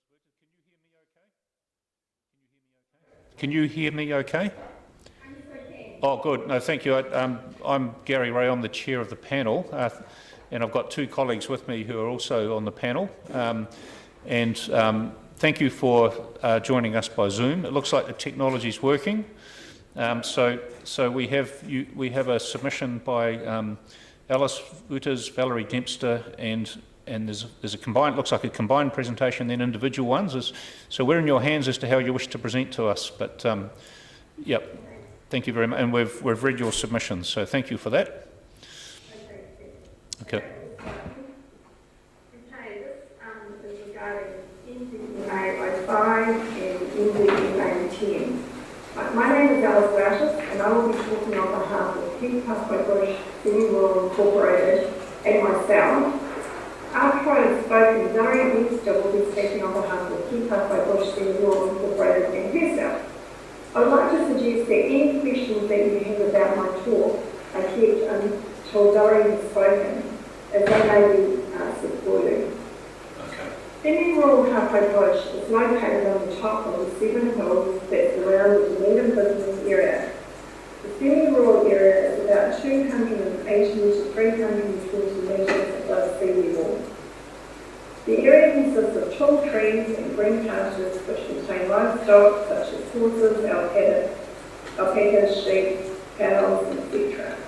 Being semi-rural, we do not have footpaths, so there is no herd and channeling. Instead, we have open swale drains, which are large ditches located on one side of the road. We live in an area where most people have water tanks as well as septic tanks. Halfway Bush is full of natural springs. We have several on our property, as do all the other people in our neighbourhood. There are springs also located in the residential part of Halfway Bush. As has been mentioned in other hearings, semi-rural Halfway Bush does have problems, which are dangerous subdivision traffic and water runoff flooding with heavy rains. We all know when it rains in Dunedin, it can rain for days. When the rain falls in Halfway Bush, the water is trying to run into the natural streams and rivers. The Pano Block is a council-designed subdivision of mostly rural residential-sized properties, which is located on Dowdale Road. During heavy rain, my neighbours who live directly across from the Pano Block subdivision road have water that comes across Dowdale Road and flows through their driveway, taking all the driveway gravel with it, and then it goes on to flood their shed. From the last heavy rain, they had to take about 22 trailer loads of gravel off their lawn and put it back on their driveway. The water at that time the water that was crossing Dowdale Road made the road very dangerous to drive through in a normal sedan car. During heavy rains, the water coming from the hills behind Ashburn Clinic and the farm, which is located beside it, pours across Tarry Road like a fast-moving river, making it dangerous to drive through. And Dori will discuss that in more detail. When it rains at my home, the water runs off the road and makes its way through my driveway to our paddocks, which are able to soak up the excess water. However, this is not the case at Westacott Heights subdivision property, where there has been major concern voiced from established local residents about the increase in housing, knowing that there are already water runoff, potential flooding, landslip issues. As you are probably aware that through building houses, driveways, roads, etc., there is a change in the natural hydrological cycle in two ways. Firstly, there is less land to directly infiltrate through the soils or slowly drain overland. The second issue is that due to increased field surfaces, the water runoff is now going much faster, going into the natural watercourse. During heavy rains, this water would massively increase in volume and then continue its journey into Fraser Gully, destroying the precious ecosystems and potentially wiping out water tracts. The volume of water, which will be continually increasing, would flow into Crichton Valley before heading to Green Island and sea. In the past, I've observed that when a new house was built at Western Height, that the Fraser Gully track would be washed out. I've also observed that after the heavy rains in Fraser Gully, that the river is incredibly high and fast running, so it would not take much to tip the balance. I suggest that the Commissioners, prior to making their important decision, take a look at the river after a heavy rainfall. Basically, with every house built at Western Heights to the top of the hill, it will dramatically increase the risk of flooding for homes and businesses below the Crichton Valley. The Environmental Court signed off the paperwork for Western Heights subdivision to be large lot sites in August this year, that's 2021. The community has voiced their concerns against the subdivision at various resource consent and 2GP hearings. It has been noted that some residents are building their houses on only part of their property, such as 5 Hawker Lane, which is 2,000 square metres property, obviously in anticipation of being able to subdivide their land. By allowing any site in the subdivision to become smaller than 2,000 square metres, then this will set a precedent for the whole area to go smaller and smaller. And then where will all the water go? The developers have talked about having rainwater retention tanks to slow the outflow of water, but we can't see how this would work. It takes only a few hours to fill a 20,000 litre water tank from 1 pound. Knowing that it can rain for days in Dunedin, along with global warming, which brings a more extreme weather pattern, how big are these tanks going to be? And once they are full, they flow over and the water will go into Fraser's Gully. When there are flooding or landslips, who is going to be responsible? Who is going to pay? I appreciate that it is a difficult decision that the Commissioners have to make. When flooding and landslips occur because of more intense housing at the Western subdivision, Dunedin residents affected by damaged houses, businesses or walking tracks are going to demand answers from Councillor Jim O'Malley and Steve Walker on why their homes will be sacrificed for the Western subdivision. Thank you. Thank you for that. And I think you asked us, Ms. Withers, to not ask you questions at this point until we've heard from Ms. Dempster. Is that correct? Yep. Okay. Well, we'll do that then. So, thank you, Ms. Dempster. We're in your hands now. Do you have to present to us? Thank you. We've got some notes. Okay. Very good.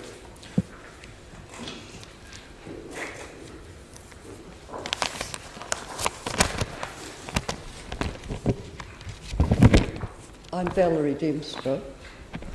And sorry, you don't need to stand up. If you, whatever you're more comfortable. Yes, good, you can certainly sit fine. down. Yes, Thank okay. you. Thank you.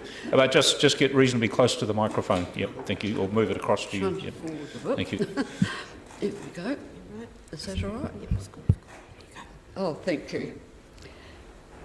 Now, I need to talk about the stormwater problems in the area near NDMA05 and NDMA10.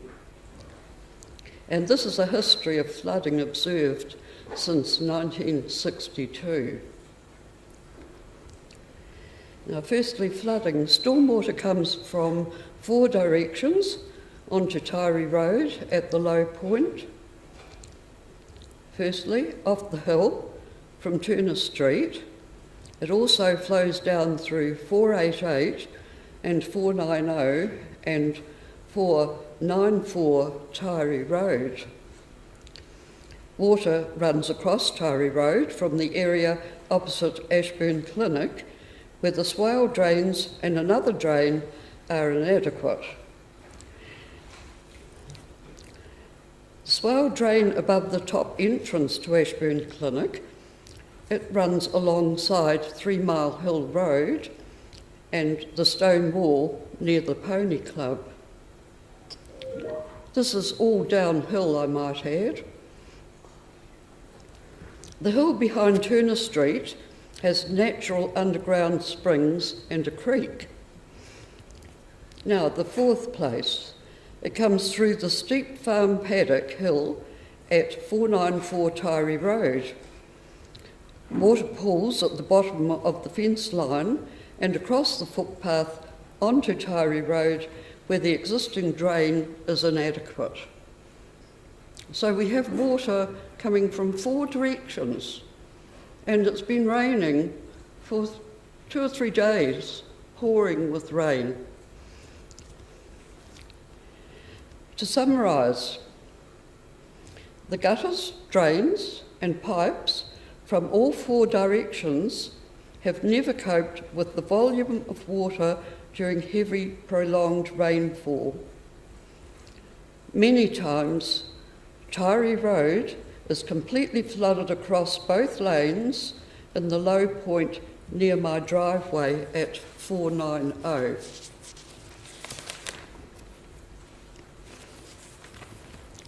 Therefore, where does the stormwater come from?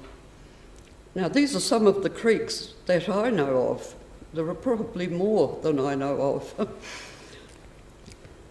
Now, the first one, the back paddock at the Pony Club, the creek overflows and goes under the stone wall into a swale drain which can't contain it, and then over 3 Mile Hill Road, that's when it gets full, it flows to a pool below what used to be a tennis court at Ashburn Clinic.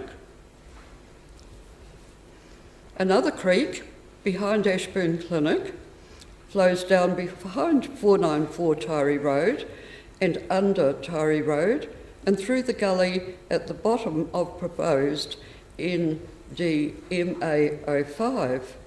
It goes then down Fraser's Gully to Kaikoura Valley, which also floods. Just a note to all that, at the back of 494 Tyree, I have several times seen a bridge on the property totally submerged, and another bridge was completely washed away by flood water. Another note, on another occasion, the volume of water washed logs at 493 Tyree Road all the way to Green Island, and they ended up near at St Peter Chanel School, where there's a bridge there. So, now the third one I know of. Turner Street has natural springs and a creek. It runs from a property at the top of Spears Road, that's number 25 Spears Road. People in this area have had to divert water from the back of their houses because their garages would get flooded. That's all the way along the top of Turner Street. So it's the top side of Turner Street. One property would often get the fire brigade to pump out the water. The fourth one, Dalzell Road and the Penno Block has many underground springs. Water flows across the road, through properties, all downhill to the creek in Fraser's Gully. Now that's through the proposed NDMA05 area. And a note, swale drains at the side of Dalzell Road don't contain continuous rain successfully. At the bottom left-hand corner of NDMA05, there has been a landslip. This fact is documented on maps.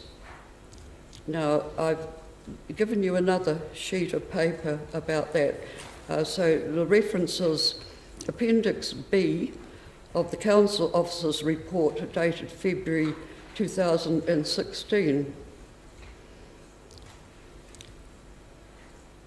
The fact of the landslip has currently been disregarded since last reported on, and there have been many serious rain events since then.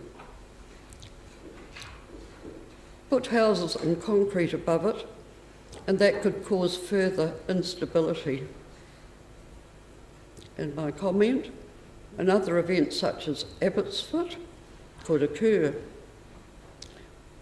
And Alice has spoken further on this area and damage caused to walking tracks and flooding in Kaikoura Valley. 5. Property at 5 3 Mile Hill Road has a creek which runs into the gully at the bottom of NDMA 05. It also passes through 3 Mile Hill Road. Now those two properties are almost directly across the road from my driveway, and they're opposite the main entrance of Ashburn Clinic. Next, to talk about the area next to me, that's NDMA 10, that's 10, stormwater problems. Now these have been personally viewed over nearly 60 years. I've been in the same house for nearly 60 years.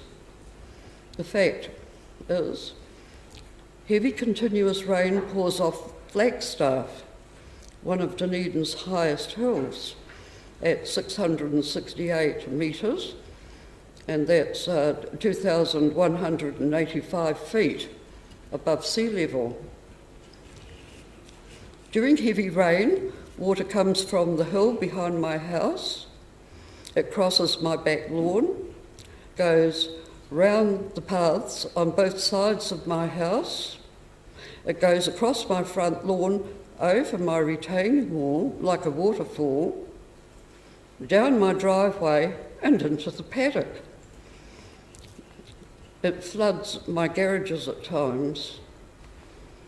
Next door, at 488 Tari Road, water comes also from the paddock, but currently also a property in Turner Street. The property in Turner Street was diverting into the next door neighbour up on Turner Street, and they complained because their garden got completely washed out. So their answer to that was to divert it down through the paddock behind me. The paddock part of 494 Taieri Road, next to the road, has had truckloads of waste, including concrete, dumped there about 35 to 40 years ago and has been covered over. This prevents natural drainage. Stormwater pools and overflows across Taieri Road footpath, then at times across both lanes of Taieri Road. And the drain near my driveway can't contain it. Water is also coming from 3 other areas, as previously mentioned. There is a metre-wide watercourse from the hill above the creek at 494 Taieri Road. It is easily seen as it ices up in winter. That feeds into the creek that goes under Taieri Road. Many rain events have caused land movement on my property. Probably are others in the paddock beside me, but they can't be seen because of the long grass. And a note to this flooding occurs in the vicinity of a new proposed subdivision road which will serve new houses on NDMA 05. Flooding on Taieri Road has occurred in this area for as long as I have lived at 490 Taieri Road, and that will be 60 years come March 2022. Rain events are becoming more frequent and intense because of climate change. They occur at any time of the year. Flooding interferes with safe access to all properties between 480 and 490 Taieri Road. Note, the problem needs to be fixed prior to any new road into NDMA 05. To conclude, The water problems in this area need to be thoroughly addressed prior to any houses being built on this area. It would be unethical to sell land to people who invest to build and later discover they have a water problem or creek running through it. Now, just a quote that was in the ODT earlier this year. It was from the Otago Regional Council. They say profit should not come before the environment. So I've also attached a hazards team MWH February 2016 report, and also 3 maps showing some of the creeks in the area. And there's also a statement there from people who owned the property opposite the bottom entrance of Ashburn Clinic, the main entrance of Ashburn Clinic, where they talk about the creek that runs through their property. That creek actually runs down into the creek in the gully that goes eventually down to Kaikoura Valley. Thank you very much for your time. Thank you very much, Ms Dempster, for that. Your evidence is really good because you've got local knowledge and you've been there for 60 years, did you say? I've seen it all. Yeah, and I'm sure that's useful, and you may not know, but we have the Three Waters staff have been listening to your presentation, and I'm sure they've been observing some of the, your observations have been noted, so thank you very much. And now, I won't ask any particular questions because I think, Ms Wooters, you're coming back on, is that right? You're coming back on to... Are you going to address us further or not? No, I'm just okay on the question. Okay. No, thank you. That's right. So we'll see if we have any questions. It's all very clear. You've highlighted some of the difficulties with developing this land from a stormwater perspective. I might just... We did hear something from the officers about some of the land concern today about the appeals, and I think you mentioned, Ms Wooters, that there'd been an Environment Court settlement or agreement reached. So I'll just, for the clarification of all of us, for our benefit, I'll just ask Mr Freeland to give us a brief rundown of where that's at, just to recap on that. So maybe you can help us with that, Paul. Certainly. And so, as Alice is aware, the appeals, there were a number of appeals on the site, which is known as NDMA 05, which was successfully resolved with the parties in the Environment Court in a consent order issued, which put in place a structure plan primarily to manage the amount of residential development that can take place in the area and largely roading or traffic access issues and staging of the development so that not all the development would be accessed from Dalziel Road initially, and then in time most of the development, or a good half of the development, would be accessed from Taieri Road. That appeal and that resolution, that appeal did not specifically target the management of stormwater, and I think I'd just like to touch on the evidence which has been provided and given today, and very well by Valerie and Alice. It seems clear to me that what they're actually wanting is for stormwater to be managed more carefully and more stringently than what it has in the past. And I'd just like to note that the new development mapped area, the NDMA, although their submission has asked for that to be removed from these sites, actually does the opposite. It will improve the management of stormwater in these areas, and it will put developers and landowners in a position where they have to do more work to ensure that stormwater is managed appropriately and a better outcome is there for the environment and for neighbours. And so, in fact, it would appear, although the submission has asked for it to be removed, the evidence is actually I would suggest asking for the opposite of that. So it's probably a little bit of confusion. The NDMA is not more enabling of residential development. It is ensuring that stormwater and other things are properly assessed at the time they would want to proceed with that development. So I just wanted to make that point. No, thank you for that. We have had submissions from other parties to remove the NDMAs because, in their view, it unnecessarily constrains them. So I think the point Mr. Freeland was making was that this provides an additional level of control over stormwater management that doesn't currently exist. So does that... Sorry.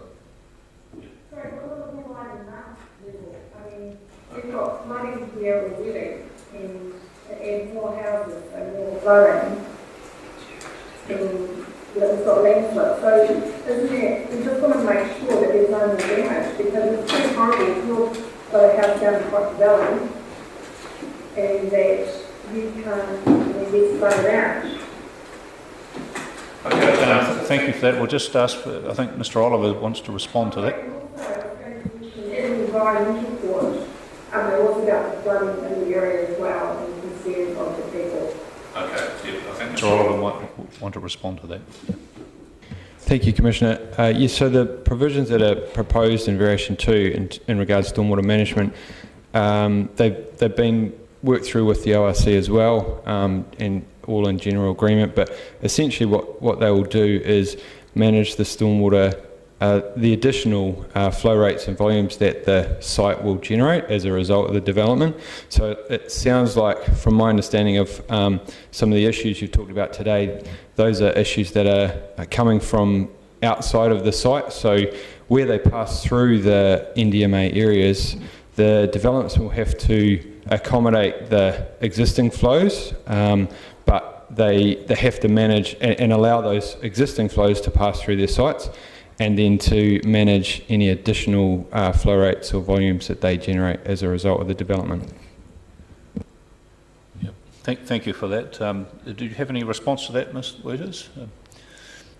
I mean, we understand your points, and I think what the officers are telling us is that those matters that you've raised will be taken into account and dealt with as land is developed within these areas. You may reassure us, guarantee us that there's no means flooding down very long. All right, no, we understand the points you're making, so thank you very much for that. Any particular questions for the panel? Yes, we have some questions. It's just the Three Waters questions in terms of the modelling question that we asked this morning. What's the modelling status in this area? Thanks, Commissioner. There is no existing stormwater model in this area of the city. So we have the LiDAR information, which gives us the topography. And so the first exercise we're planning on doing in this area is what we call a rapid flood hazard assessment, which takes that topographical information and applies some rainfall events to it and indicates to us where potential flood hazard exists. But in saying that, I guess the information that's been presented today by the submitters is really, really useful to help us understand the issues in the area and allows us to kind of take a closer look at those. I guess that's my follow-up question, is that with the submitters' evidence today, and certainly Ms Dempster's extensive time frame of knowing this area, what's the mechanism by which that data that she's brought here today can be incorporated into your flood risk assessment model? I guess it could be a question of timing, depending on when the developer wants to further develop the site. But my view is it could happen two ways. So it would be great to get hold of the evidence that has been presented and take a closer look at that. And then depending on the timing of our modelling work, it may be that if the developer wants to progress the site before we've done our work, then as part of the stormwater management plan that they have to prepare with their resource consent application, we can be working with them to ensure that they've incorporated essentially they have to look at the upstream catchment, the wider catchment, as part of that stormwater management plan. So we can provide this information to them and then check when we're reviewing the stormwater management plan and verify that they've taken these issues into account. And then conversely, if the timing works such that our rapid flood hazard assessment takes place, then we can work with the consultants who are assisting us with that and provide this information to them, which they can potentially use as a kind of a verification check on the assessment work that they do to confirm that the assessment they are doing is reflected in some of the historical information that's been provided. Yeah. Could I just add something, please? Yes, sir. When I shifted into my new house back in 1962, all of the Turner Street area had also just recently been developed. No one knew of the water problems that we were going to have to face. All these young families that spent their money on their houses found that they had water problems, had to spend money on ditches and drains to divert the water. I think before anything is built over in the new subdivision, the water problems have got to be fixed. It isn't fair for people to go and build their houses and then find that they've got a creek running through them. We all have problems. We all had spent our last cent on our houses and then there was extra expense and manpower needed to dig ditches to divert the water. Just personal experience.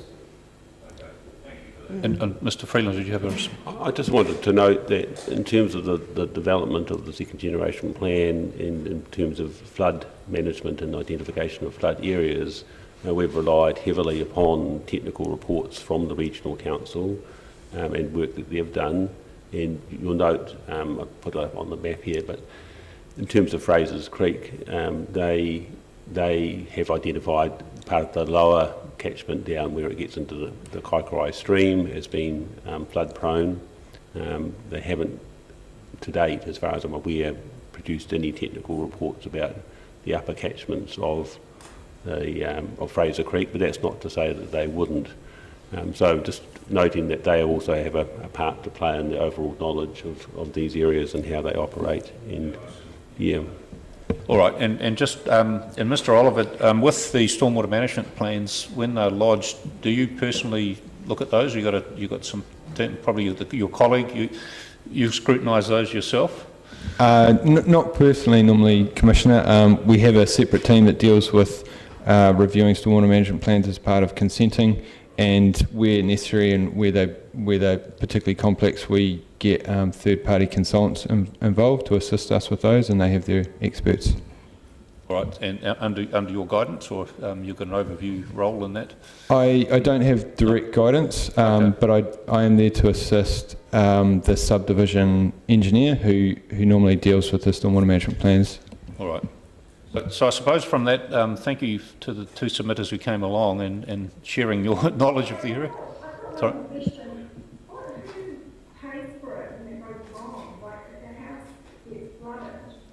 Who's liable? Is it the council?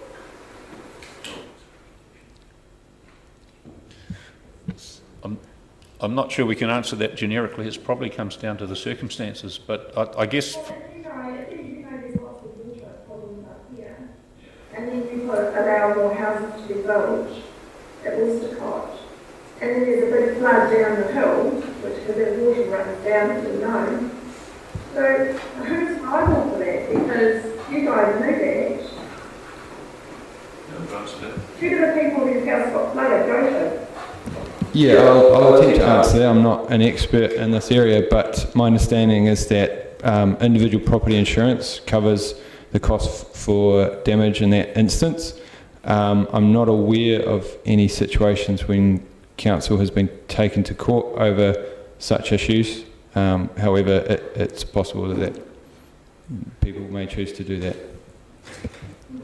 Okay, well, yeah, I don't think we can we probably can't go too far down that track, but I think just to re-emphasise our role in the process as commissioners, our role is to determine that the proposals put up for us are robust and will provide for a proper scrutiny of development of land, including stormwater effects, and that we're being asked to consider a range of provisions to deal with that. So what you've brought to us today, that both ladies, is really useful information, and the key people at council are listening and hearing those things. So you'd like to say something else, Mr. I would. Dempster? In recent times, there have been several slips round Dunedin, legally, really expensive for the council, was down at the cove above Portobello Road, where a slip came down the hill, and one man has taken the council to court. I think they eventually bought him out. But that was because houses had been built above his property, up in Waverley somewhere. Well, that's only one instance where that was very expensive for the council. Several $1,000s from my memory. All right. Okay, now I'm not sure we've got any further questions, is that right? So, and thank you very much for coming on Zoom and coming to the hearing in person, and we'll keep a note of all of your concerns and consider those in due course. Thank you very much. Okay. All right, thank you. We'll adjourn the hearing now until the next presenters who come on at 2:15. Thank you very much.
Just Turga? Okay. All right, no, thanks for coming to the hearing. Did you tune in this morning to the... You did, yep, okay. I did give a little bit of a serve for the late evidence that was filed. But I think, understand everyone's busy, but just point out minute 7, which was issued on the 12th of November, indicated when this hearing was going to take place. So we need to make sure we try and get it in a little earlier, just so everybody can, just for fairness really, and so the panel can understand it. But thank you for, having said that, thank you very much for preparing a very concise and well put together statement, which I think is reasonably easy to follow. On behalf of your clients, we did ask the officers a number of questions in relation to that today, so if you've heard that, you'll probably know the sorts of things that we're focusing on. But at this stage, I'm more than happy to hand over to either one of you to present and take us through that and see if there's any further questions. Thank you. So probably just out of this morning's question and answer session on our evidence, there was just a couple of things that oh, sorry. Is that better? Sorry about that.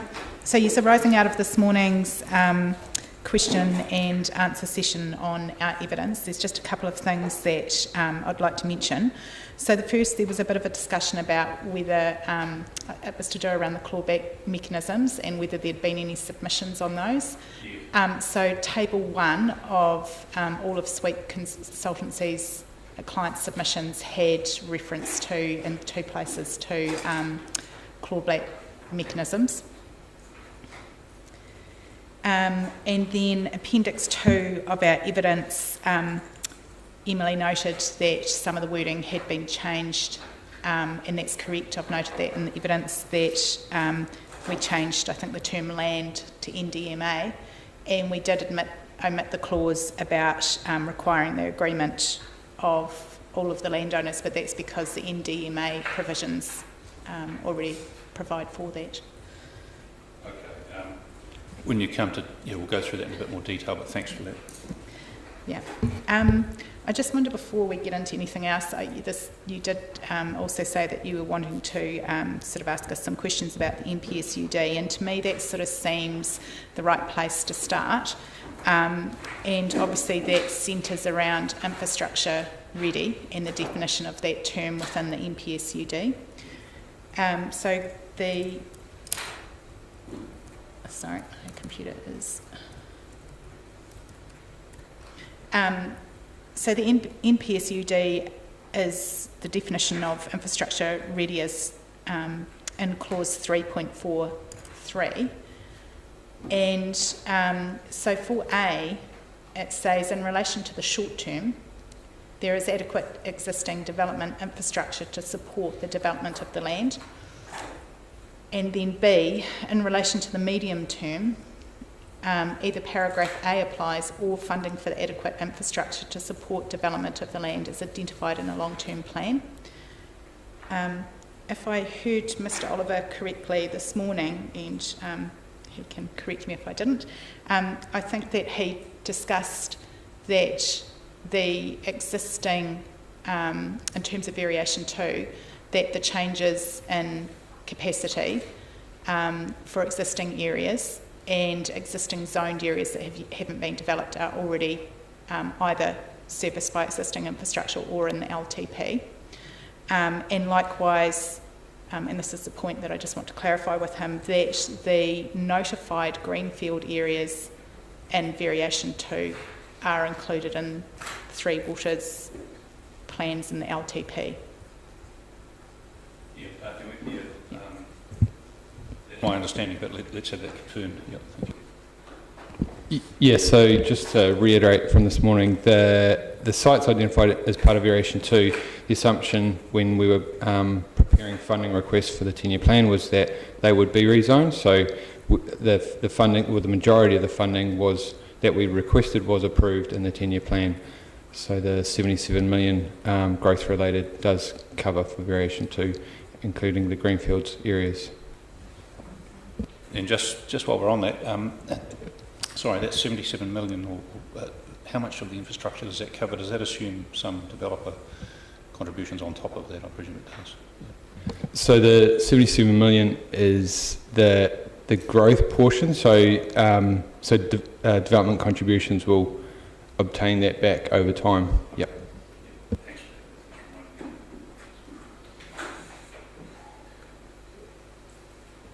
Could I just make a couple of comments with regard to the MPSUD? The infrastructure ready and plan enabled elements of the MPSUD are largely, in my opinion, used for determining that council has enough land available in the short, medium, long term to provide residential development. It doesn't state that council can't zone land which isn't infrastructure ready into the future, and it also doesn't stipulate who actually pays for that infrastructure.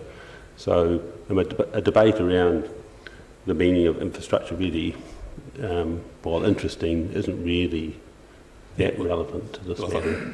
Thanks, Paul, but I think we better save that response till later. But I did hear that from the officers this morning. I did take that point from Ms McEwen, that the very point you just made. I did make a note of that, but we'll come back to that later. Yeah, so I think where it is very important is in terms of already zoned residential areas, including RTZs, and that if it is infrastructure ready, which is what I'm hearing from Mr Oliver, then there would be no need in terms of the NDMAs to be applied to those areas,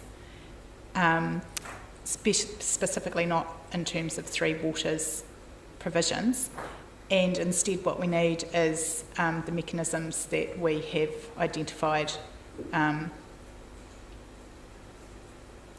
our evidence.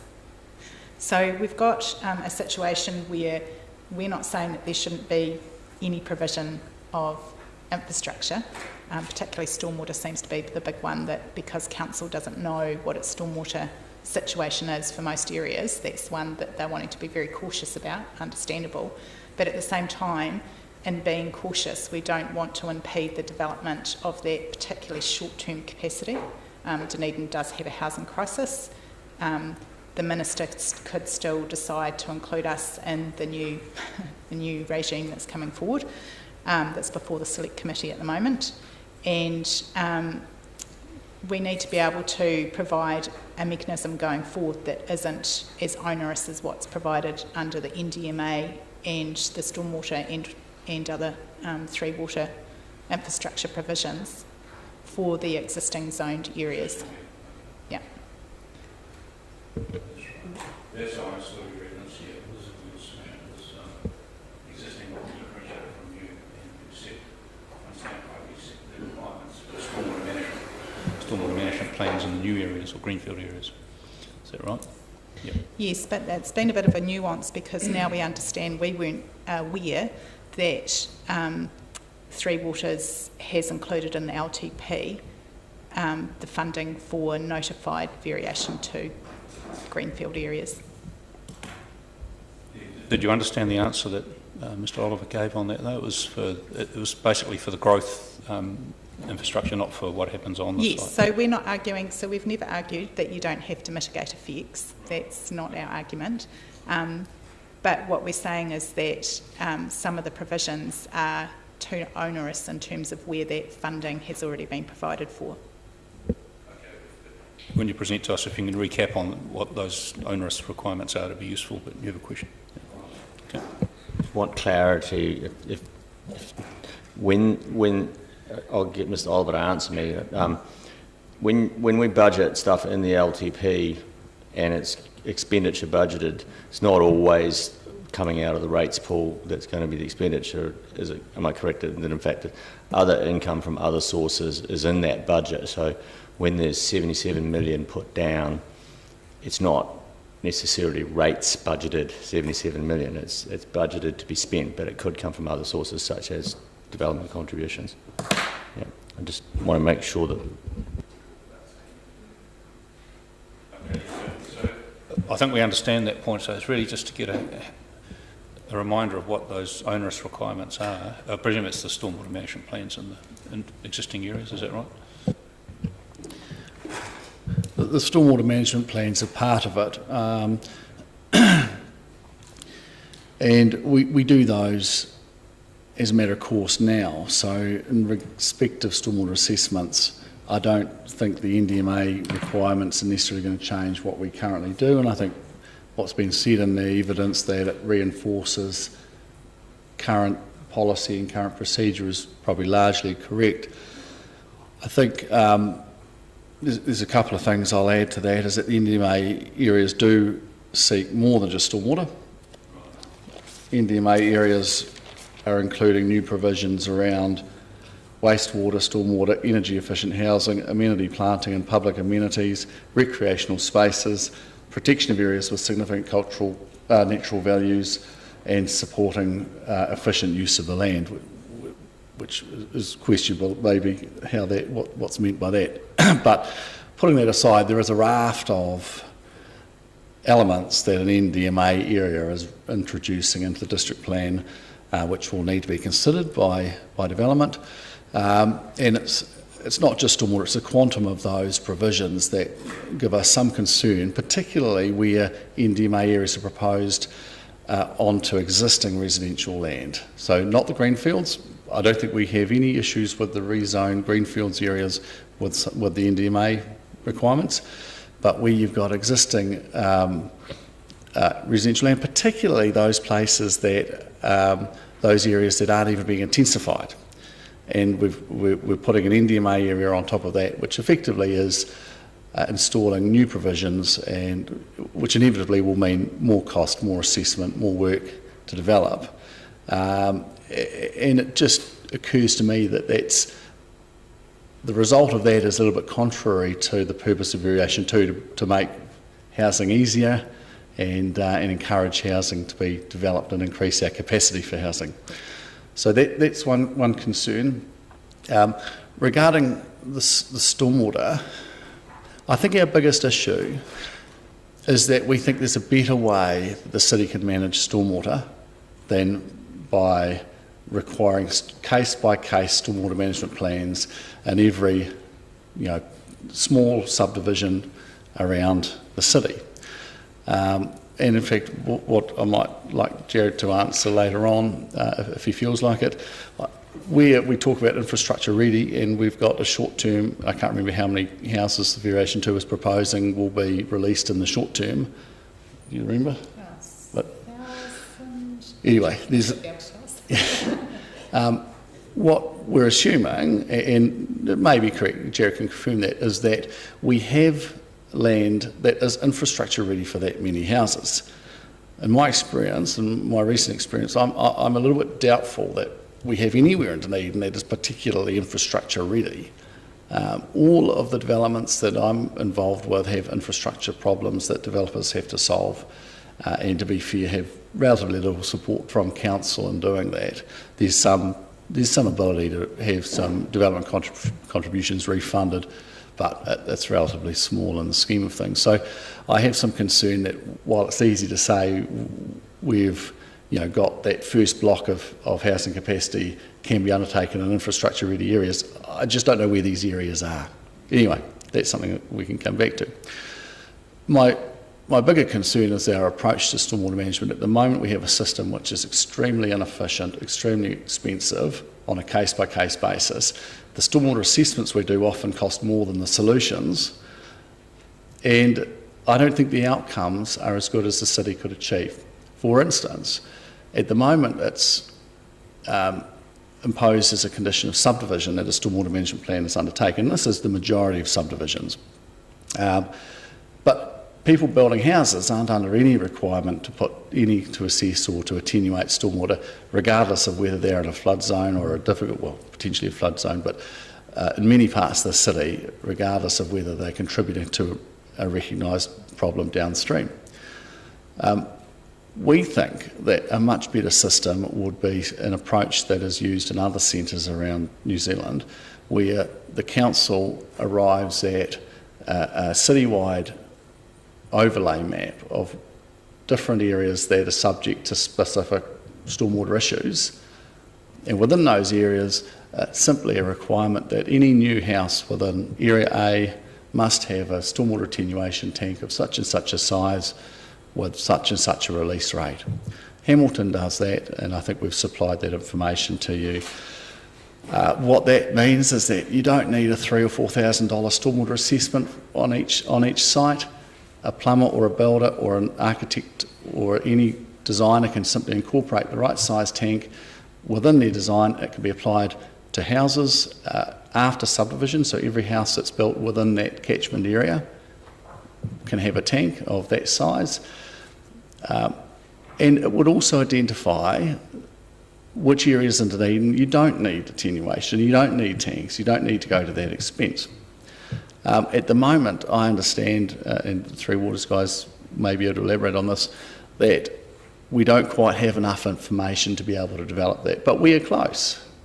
I think we are maybe 80% of the way there to having the information, the modelling, that we could develop an approach like that, which would capture the right properties and all of the development activities and require stormwater attenuation, which would give us a much better outcome rather than requiring expensive case-by-case assessments at each small tin pot subdivision that we do in different areas. So this, I'm not saying that should necessarily apply to the greenfields, the big new greenfields areas. I think they should have their own full assessment across the extent of the land. But all of the stormwater rules that we're talking about bringing in with variation 2 that will affect even the small subdivisions is simply a much better way of doing that. Yeah. If I could just ask a question on that one aspect. Would you envisage the stormwater management plans for those, what you call tin pot, or the small scale stuff, would you expect that that would be commensurate with the scale of the problem? In other words, council wouldn't insist on a fairly... Well, they have been. Practices they have been. And these can cost quite a few thousands of dollars. For a 2-lot subdivision, we can do an assessment. It can go to council because it's got to be reviewed and approved. Sometimes it's sent out to a consultant when council staff are too busy. Consultant reviews it, comes back with questions and changes. Certain new things are introduced. Back again, potentially approved at that stage and then implemented. But that process can take 8 weeks and $4,000. And then you do the one next door. And it's the same thing. You've got to do a case-by-case assessment on the one next door, and it's not possible to simply say, well, we did this one here, so we'll just adopt that. No, you've got to start again and do the whole thing from scratch. And so variation 2 doesn't give the scale of the problem any credence in your view in terms of it doesn't direct or it doesn't guide people into doing it. It doesn't look at efficiencies. It requires people to do it, to do those case-by-case assessments, more so than we do now. But currently, we expect that there's a condition on our consent that requires us to do it. Variation 2 is going to load that up into the district plan, but it's going to be the same requirement. And it's just a very efficient way of dealing with these issues. And it only captures subdivisions, not development.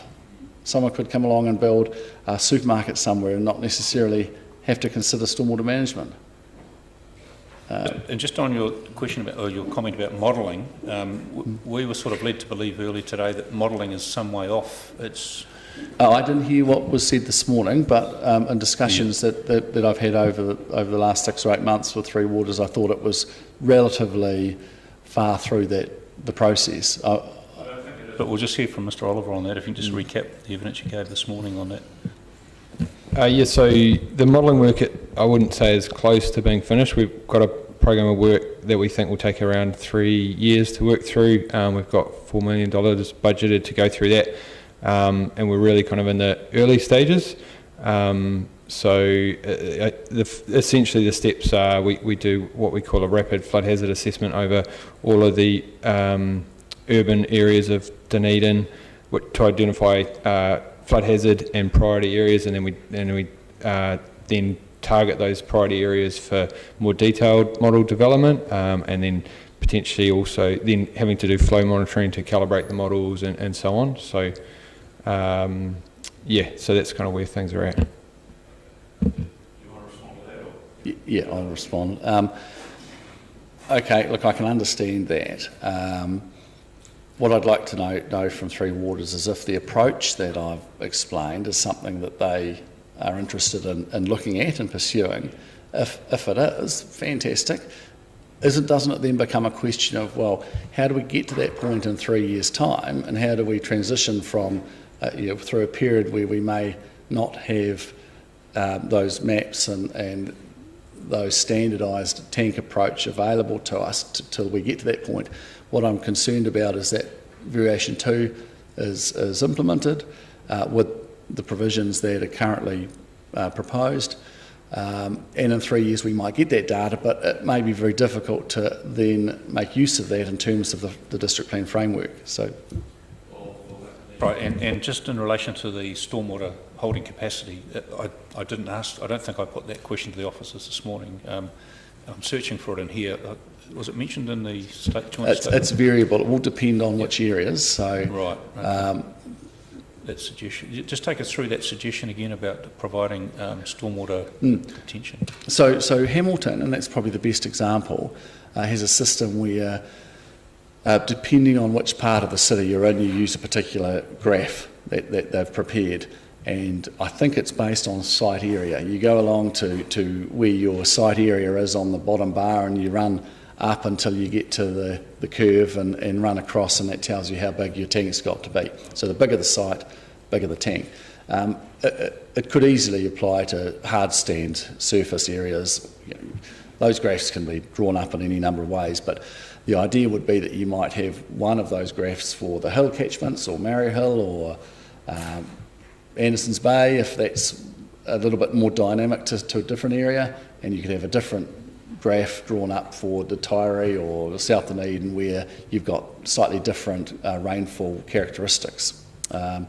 So that's where the modelling would tell us how many of these catchments we needed and what size tanks we would need on a per house basis in those different areas. Hasn't been done. What's your suggestion then? Well, I'm not opposed to having the some sort of attenuation assessment required until such time as the modelling is available for use. I would just like to think that there is scope for us to develop, in conjunction with Three Waters, an assessment process that's a lot more efficient than the full stormwater management plan process that we are required to undertake currently. So how that might look, I'm not completely sure, but it would be so I would imagine that the district plan provisions could be written as if a catchment map is available for a particular area, this is the method of stormwater approach you might use. If it's not available, then this is the process we would anticipate that a designer or an applicant might use. And over time, as those maps in 3 years or 4 years, when the maps are available and the details of the tanks are available, you would use that first provision in favour of the detailed assessment. Okay, cool. I think we'll ask the officers to respond in their article support, unless they want to respond right now. Just one thing that I'd like to say about that is that we're trying to differentiate between the existing zoned areas requiring attenuation design, which is less than the integrated stormwater management plan that would be required for the new zoned areas. So we've got a real distinction there between the level of what's required, and we understand that Council is wanting to carry forward the NDMA in terms of rezoning in the future as well, under the future development strategy and how that feeds down through into the plan. So we're not opposed to the NDMA being there for those purposes, but we aren't happy about it being on the existing and the stuff that has already been included in the LTP.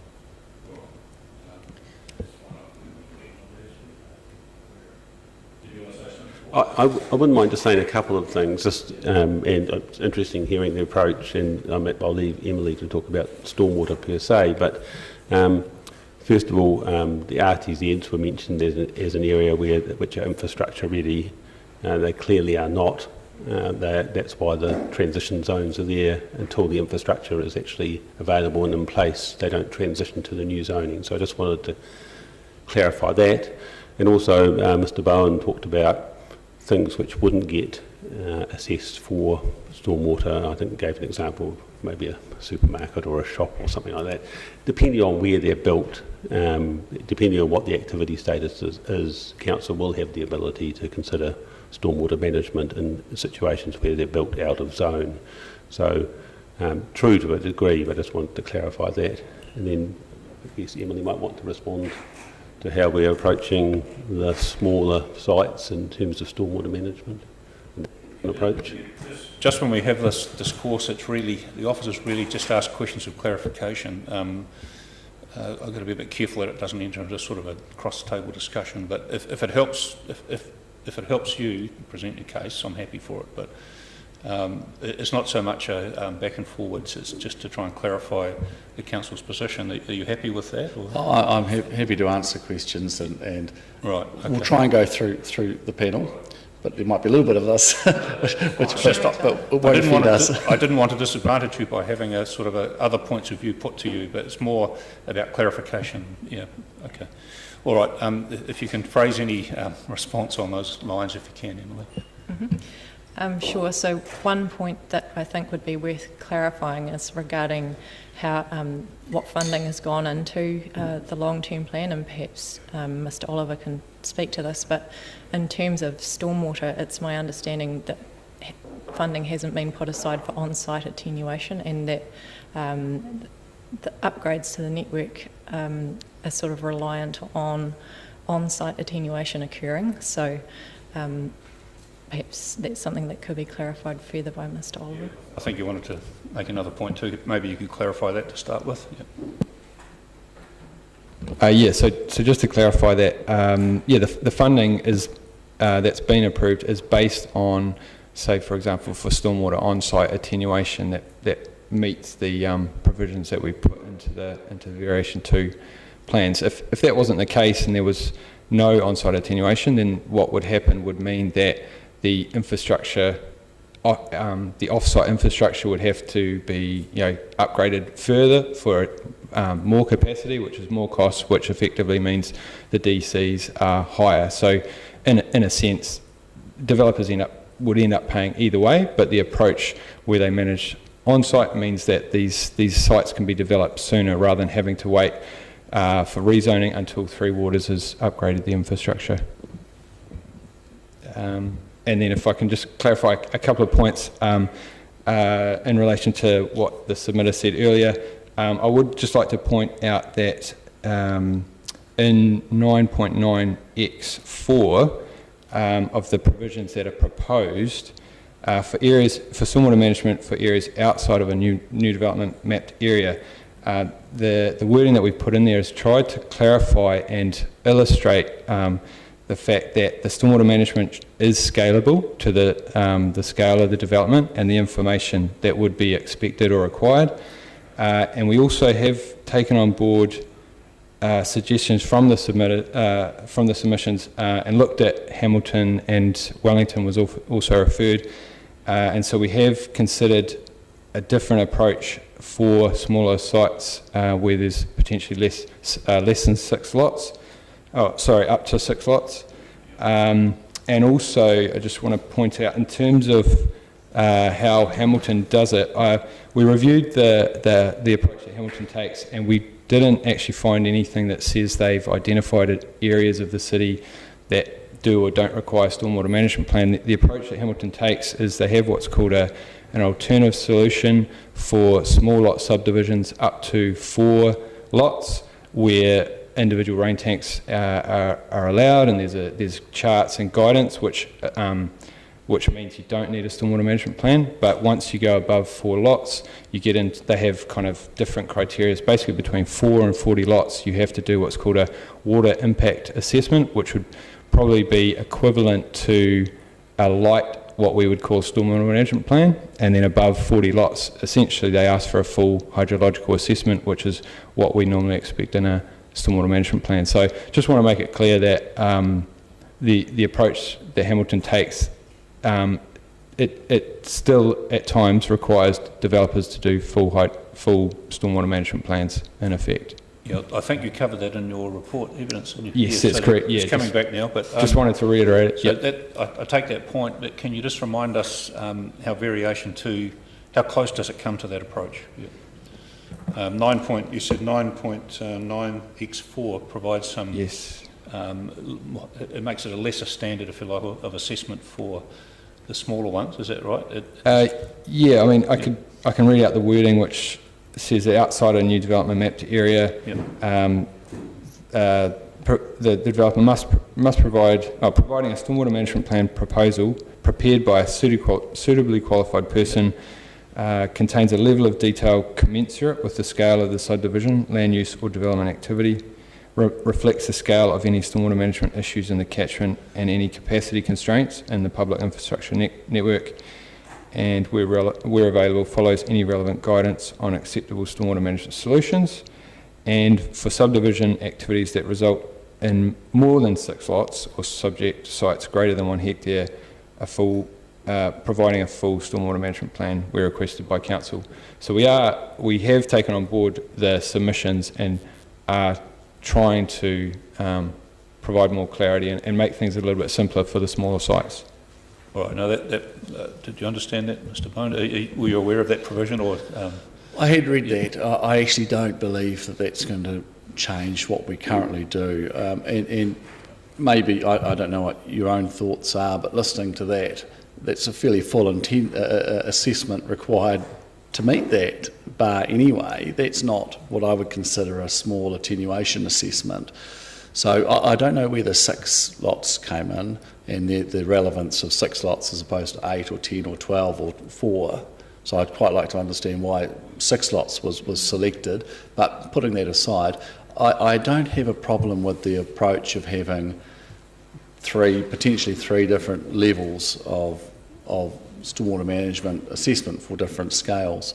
Certainly the big ones, no problem. 40, 50, whatever line we set that at, and doing a full stormwater management plan. And I don't think anybody has, or we certainly haven't suggested that wouldn't be the case, except potentially for the NDMA areas on existing residential land, which we still have that residual concern over.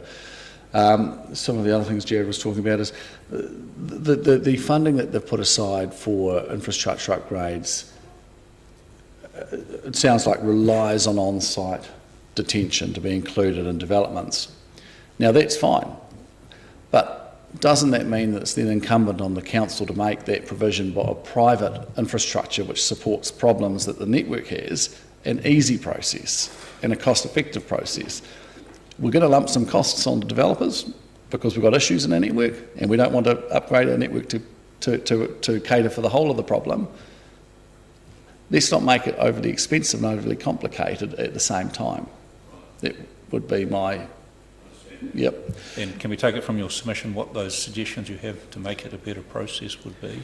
Well, I still favour the idea of council finishing the modelling and coming up with, where they can, a standardised tank approach. So if you're building a house in this particular area, just put a 5,000 litre tank on. Now, that can just be part of the building process. That doesn't need any assessment. A tank costs, a 5,000 litre tank probably costs a couple of $1,000, maybe $1,000 to install it, and you're done. If you've got to make if you're going to undertake a full stormwater management plan, that's another $5,000 or $6,000 on top of that. If you've got to do even a cut down version, I'd like to get to the point where that could, if that's going to be required, it might take 4 hours of somebody like myself doing it. So that's under $1,000. It's probably $600 or $700 to come up with a plan, and a very minimal approval process with DCC's officers. Now that sounds not unreasonable to me. What we'll do is we'll signal to the officers that we would like that suggestion, and it's in your evidence anyway, explored. I suspect it has been responded to in the reports, but it's not coming back to me exactly what the response was about having the stormwater tanks in place. If it's incumbent on modelling, we have heard evidence about the modelling and where that's at, but if there's another solution or another comment officers can make on that, it'd be useful to know. Did you want to say something, Paul? Well, it just strikes me that I think what Mr. Bowen is talking about is desirable, and if we had the modelling, that may well be a path that we want to go down, and we have tried to provide for different levels of stormwater assessment at different scales in and outside of the plan. And I just wondered, in the absence or the delay in getting the necessary information to take the approach proposed or that Hamilton's taken, do we hold off development and rezoning of areas for 3 years until we get that, or? That had occurred to me. I think, yeah, that's what I was probably going to ask you as well, Mr. Bowen. It's a question of what's the way forward if we have to wait some time for modelling. Would you rather have the zoning or not have the zoning? Well, there's several ways forward. One thing I was going to mention earlier is that if you gave developers an option of paying more development contributions for council to upgrade the system to cater for all stormwater issues, they would leap at that. I would much rather, my clients would much rather pay an extra $5,000 per site if it meant council could upgrade the infrastructure, which would solve not only my site, but also the rest of the community that my house is in. That's got to be the most efficient. It's got to be the cheapest when you're thinking of the scale, and it's got to be the most effective method of dealing with stormwater when you take into account maintenance and monitoring of the network. I mean, I don't think council will actively monitor individual tanks on sites to make sure that they're. Do they? Well, so I thought maybe. Is it simply a matter of if you were to pay more money, does that get the job done? Well, that's a question. Yeah, funding, the council, programming works, and all that sort of thing. Okay, so let's assume that that's not going to happen. That would lift the cost to 120 million, and that's not viable, and so it's not an option. I don't know. If we then say, well, our best option is this standardised approach where 90% of the city can be covered with standardised tanks of different sizes depending on what the dynamics of the particular network issues you're dealing with in that area. Okay, the modelling's still going to take 3 years to complete. But we could very easily come up, and I'm sure that would be very simple for Three Waters to come up with a default or an initial tank size, which is a placeholder until we get to that point. Pick a number. 6,000 litres, 7,000 litres. In some ways it doesn't matter because it's still going to be more cost effective for us to just be putting tanks in, which have already been approved or decided, than going through a stormwater assessment process for every little subdivision we do. You might find that, let's just say 8,000 litres per site from today, and in 3 years, well, we're lucky that it might drop down to 6,000 litres. We don't know. It might go up in some other areas, but I'm sure that with a relatively small amount of work, we can come up with something that is not unreasonable as an interim placeholder. I understand the point you're making, so that's probably the key thing, and we'll wait for a response from the officers on that. Just trying to think if I had any other questions on that tank business. Would they be seen as an interim measure, the stormwater tanks, until would they be a final they solution? wouldn't be. They would have to be a permanent measure, which is a little bit undesirable, because if what Jared is saying is that Mr. Oliver is saying is that council has a budget to upgrade stormwater, but only to the extent that we're still reliant on these tanks operating far into the future. Well, they've got to be a permanent solution. You know, that's why they've got to be looked at. I mean, if council said, well, we're going to upgrade, we're going to spend 77 million and upgrade the stormwater system at this point in time, and in 10 years we're going to spend that again and upgrade it again so the tanks won't be required, well then maybe in 15 years' time people can remove tanks that they've got on their site should they want to. But I think that isn't probably the way we're proceeding. So I think we've got to treat them as permanent. It's more about the long-term vision of where stormwater is going, because as you're describing it, it sounds like a very piped system. And I'm wondering, sort of, when we're talking about stormwater management schemes, are we also talking about things like sustainable drainage systems, where developments would be expected to handle the stormwater at the site as much as possible?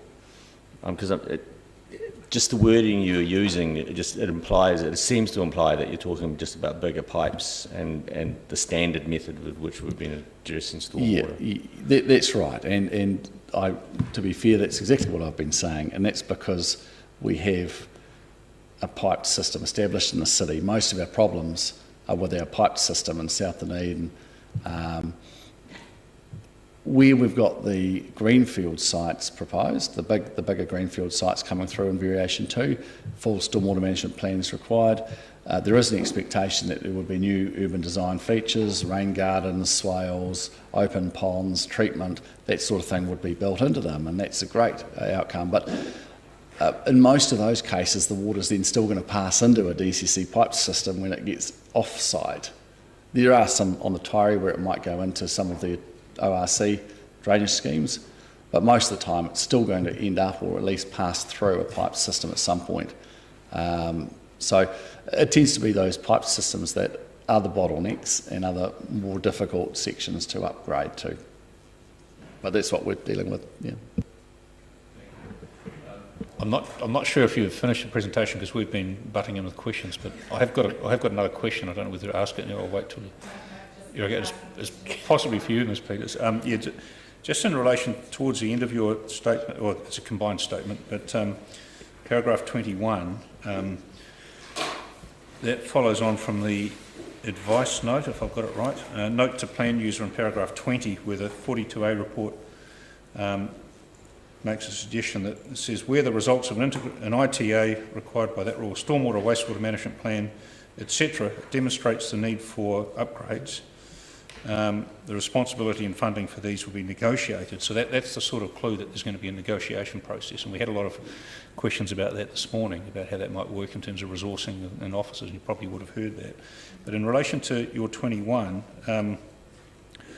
the experts seek inclusion of additional mechanisms within the advice notes, such as the compulsory acquisition of land or easements. I'm not sure how far we can go with that, because I don't think an advice note can direct anyone to do compulsory acquisition, but I think I understand the point you're making, where there's a recalcitrant owner who's not playing ball, so to speak. Do you really think that's a relief open to us to put that in there? So I think an advice note that there are obviously pathways that can be taken by council.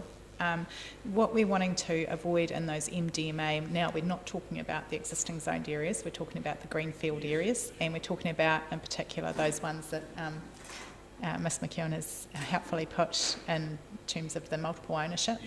And so what we often find is that there may be a solution for the whole site, and unfortunately it lands with an owner that's either reluctant or becomes reluctant or whatever.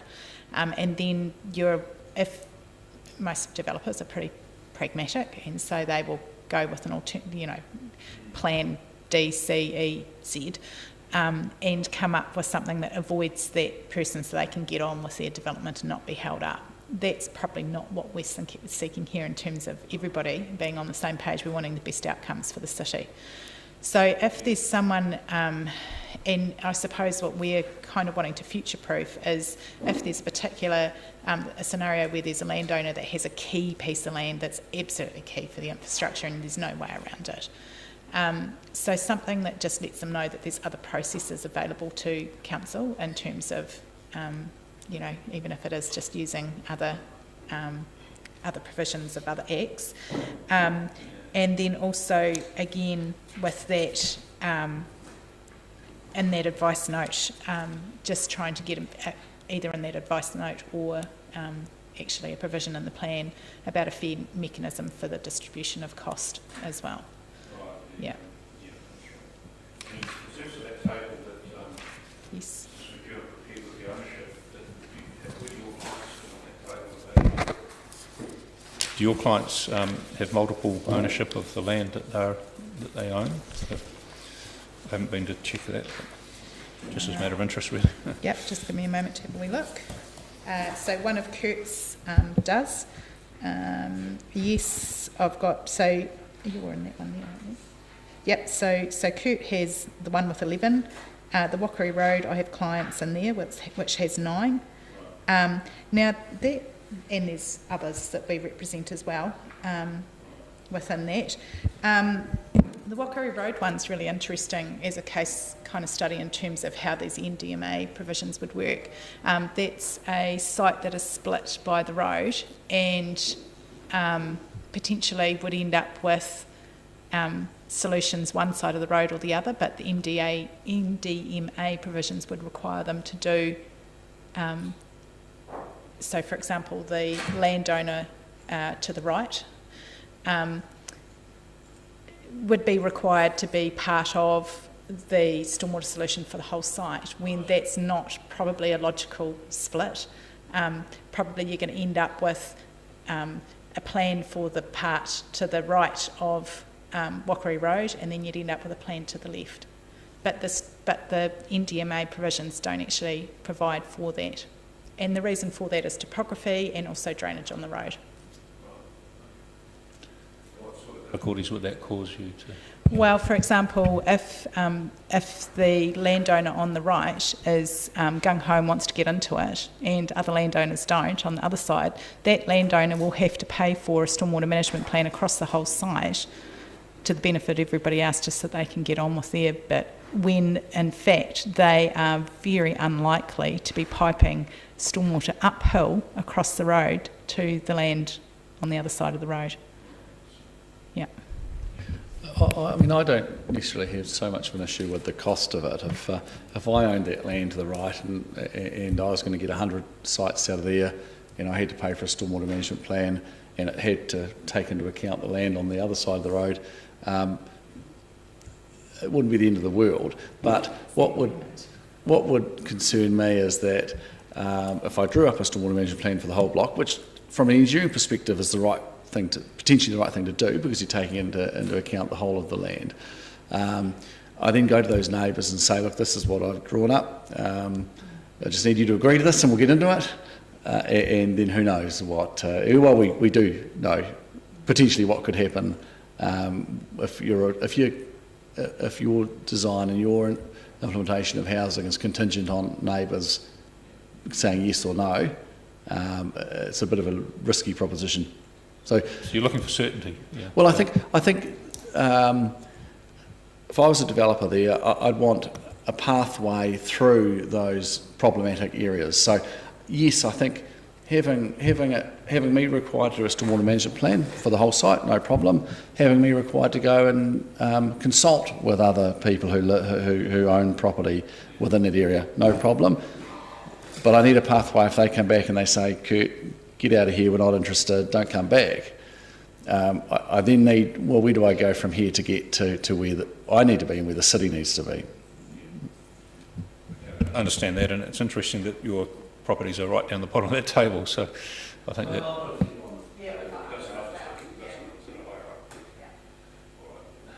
So, I mean, I suppose that's where that paragraph 21 and 22 are coming from. It's in terms of those multiple ownership NDMA areas.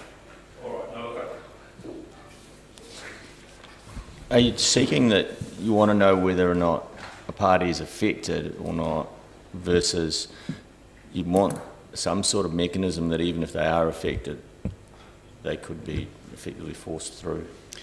Well, if somebody, I mean, a couple of possibilities. My client could undertake a stormwater management plan, and the stormwater management plan might say the best place for a single common stormwater pond is on your neighbour's property at the bottom end of the catchment. So my pathway at that point would be to go to the neighbour and see if he or she is on board. If yes, then that's great, we get on with it. If not, what's my next option? Can council, if it's so critical that that's where the stormwater pond is, would council be prepared to initiate a process of compulsory acquisition for that land? If it's not so critical, or if council don't have an appetite for that process, would council be agreeable to me putting a pond on my land for stormwater management, for my development, but on the understanding that it might not be in ultimately the optimal position on the bigger block for that facility to be? And not just that, it may not cater for other development within that block because you're further upstream.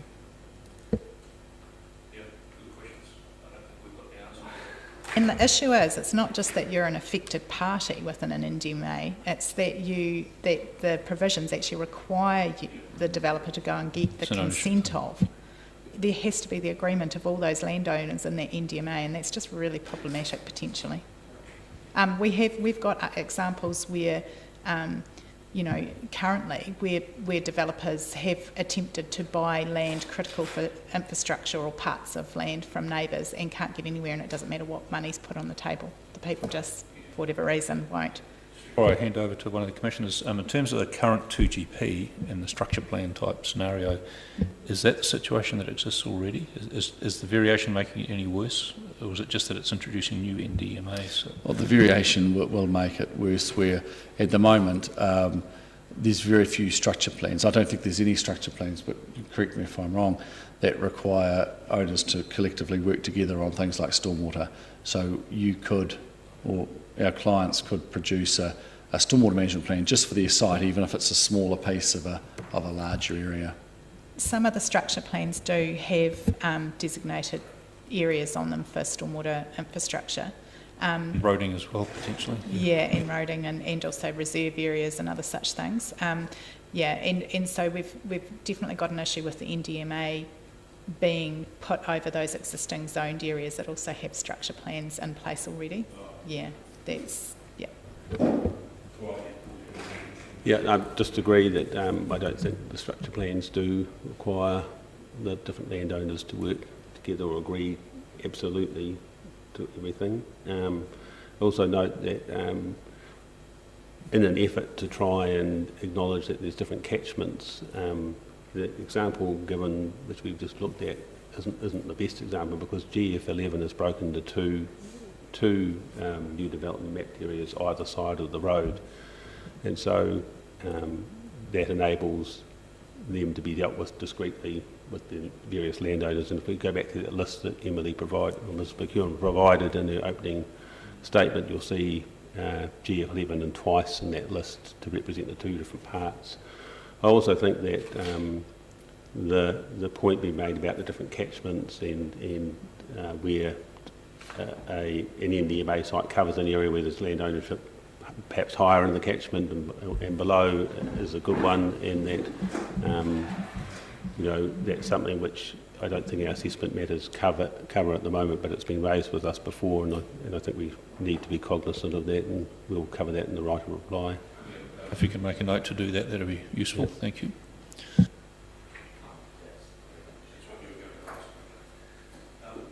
I've got no further questions at this point. I think we've covered everything in your statement, but please feel free to add anything to the discussion at this point. Just the only other point that I had, probably arising from this morning's question and answer session 2, was on the Appendix 2. So these aren't reflected in the development of Variation 2. These have come out of the 2GP appeal process and were only landed upon in September. Wasn't when we did the stormwater on the train. And that was, they are provisions that have been agreed between landowners, developers, ORC and DCC. And so this is for a stormwater management plan for your greenfield sites. Yeah, new zonings under Variation 2. So you're putting this list in because you're happy with the matters in here. Is that the general thrust? Absolutely. Okay. 2.5 days went into those. It seems like there's quite a few requirements. It may not be apparent, but the technical wording of a lot of those requirements is reasonably important to us, and some of the terms used, quite specific terms when dealing with stormwater management plans. So, yes, most of those clauses in that had a bit of discussion around, and in the end that's the result, and ORC and DCC and the developers in the room and the consultants were all happy with where we got to, and it was signed off in mediation. So it would seem to us that by adopting the wording of that particular appendix as the stormwater management plan provisions into Variation 2 would have a high degree of inconsistency with the expectations. And just, do you consider you've got scope to include that in terms of your submissions? Yep. You have. Okay, I haven't looked at it. Sorry, have you asked for something similar in your Emily's the authority on scope. We have asked in our submissions for reconfiguration of the stormwater provisions, so that would be within scope, yes. Yes. Wow, that's nice. Oh yes, it relates to an earlier comment you made, Mr Bowen, about the NDMAs in the existing areas, and you said that it's not just about stormwater, it includes a whole range of other matters, and you're also concerned about those new matters having to be dealt with. My question was, are some or all of those matters something you'd need to look at anyway when you're doing a development for, lodging a consent? Good question, and arguably some of them would be, although worded in different ways. So the list is wastewater, stormwater, energy efficient housing. That's probably a new one, although it's just NDMA requires support for, so it's not a particularly concerning one. Amenity planting and public amenities, that is a new one. I know many developers who would choose to do that because it's can lead to quite an attractive development, but there may be other people that would rather not.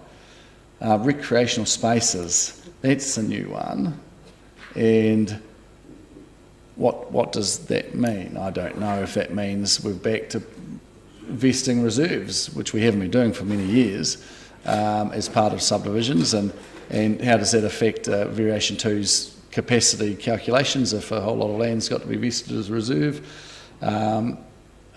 Certainly people who own existing residential land who now find that their capacity is not intensified at all, it's still staying in the same residential zone, and they have to provide a reserve which they may not have had to provide previously. They may be upset about that. These matters that are just flagged, or are they got requirements and rules that run with them, or are they more sort of at a higher level? I think they're the higher level, I don't think there's any rule that says for every subdivision you must vest 5% of your land as reserve, or 7%, I think it used to be a long time ago, 7%, and council would end up with 7% of gullies and pine trees most of the time, but... You're just a little bit alarmed at the inclusion of those what I guess I was saying is that we're talking about the NDMA areas and why they should apply to existing residential zones, but with most of the discussions focused around stormwater. And in fact, we tend to agree with the stormwater requirements if they're identified as being necessary in the particular context of that community. We're not opposed to having stormwater requirements, we just want them to be efficient and correctly applied to the right areas. Whereas these other ones, which are still going to come through as NDMA requirements, will bring certain obligations into people who own residential land, more so than exist now. Yeah. Understand that. Now, I notice there's a couple of gentlemen at the back of the room, and I think they might be your clients. At least one is. I remember from Kaikoura Valley. These two gentlemen are my clients. What I thought we would do perhaps is finish this more generalised discussion, which is the Institute and in conjunction with Emma, and then I can introduce these guys and go through the particular sites. Right, now look, so the only other point that we had was about connection of infrastructure to adjoining residential areas. So again, that's just the same sort of things. It's not saying that we're opposed to it, but where a developer is required to put in a larger size pipe for off-site stuff than what was required for theirs, there needs to be some sort of mechanism there in terms of whether it's a DCs or a clawback or something. Yeah. So I asked some questions about that this morning, and we did get some answers, and we'll have to consider those. But if we understand the point you're making, but unless can you offer us any other sort of way of doing it other than invoking the clawback clause? Or through DCs, yeah, essentially.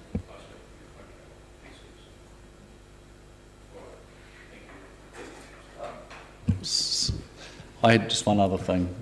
I don't know if you've had any discussion this morning about the new permitted baseline rule. No, we didn't discuss that. Right.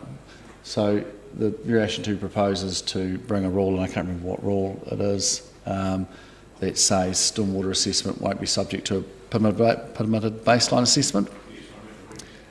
And so I'd flagged in the submission that we were uncertain as to the purpose of that particular rule, and the genuineness about having a rule in a district plan that specifically precludes a permitted baseline assessment, which is, as you're well aware, an assessment process under the RMA. Now, my understanding of the RMA is that council can choose not to apply a permitted baseline assessment, and that's their prerogative. But to have a district plan that has a rule that specifies a permitted baseline assessment will not be undertaken seems a bit disingenuous to me, and I would like to propose that that is removed, that rule is removed from variation 2, which at least allows applicants to themselves make assessments. It doesn't mean that council has to make their own permitted baseline assessment on a particular matter, but I think it's a fairly fundamental principle of the RMA being able to make a permitted baseline assessment. So, it's an interesting point. Yeah, I understand what you're saying. It's interesting. The RMA allows for discretion to be exercised with permitted baseline, and also in terms of notification clauses. You know, whether people are notified or not notified, publicly notified. And I have seen, and you will have seen, rules in the plans that make that decision that this provision is not to be notified. But I've never seen it for a permitted baseline. I think that's the point you're making. And whether it's fundamentally not able to be done or just not good practice to do it is open for conjecture, but we'll be interested in the response from officers on that. You made the point very well. Thank you. Thank you.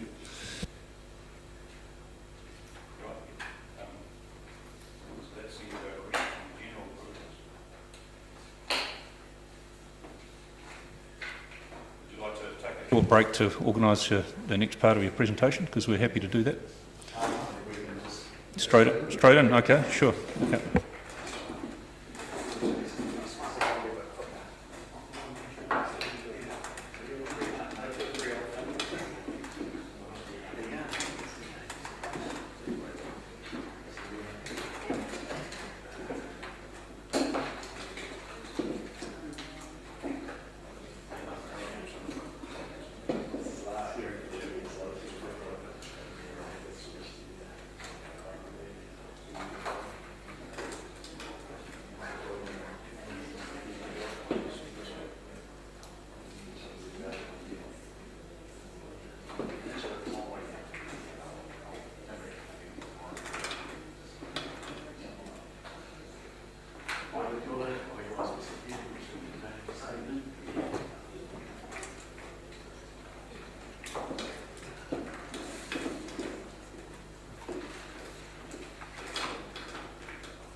Jenny, sorry, when you've got a minute, would we be able to bring, sorry, Salisbury Road, NDMA 15.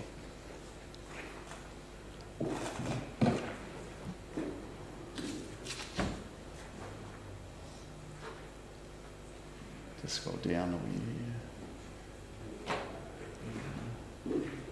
Oh, might be the other way. Yeah, down a little bit further. That one there, yeah. So, with me is Jason Hewlett, who's the submitter for this particular site. Jason owns the land that is in that speckled polka dotted RTZ area. It's rural residential. Residential transitional zone over the top of that, which says at some point it may become GR1 zone. It was previously a grits layer, so when that turned to the residential transition, it's just inherited the new terminology. And across the top of that we have now a proposed NDMA area number 15. And this discussion really is a little bit of a continuation on what we were talking about. That's fine. It's good to have an example. As an example. Yeah. By the arguments to. Yep. Perfect. So Jason's been looking forward to having an opportunity to develop that into some land for housing. at some point in the future, when the residential transition zone triggers are met. Now faced with an NDMA area over the top, which is going to require that list of obligations or considerations that we talked about a few minutes ago. And our submission is that because Jason is not actually getting any benefit from Variation 2 in terms of the ability for development beyond what was already expected with the residential transition zone, we're suggesting it's unreasonable to impose new development obligations onto this land, and yeah, that's probably it. So we're still under an obligation to wait until the infrastructure has been put in.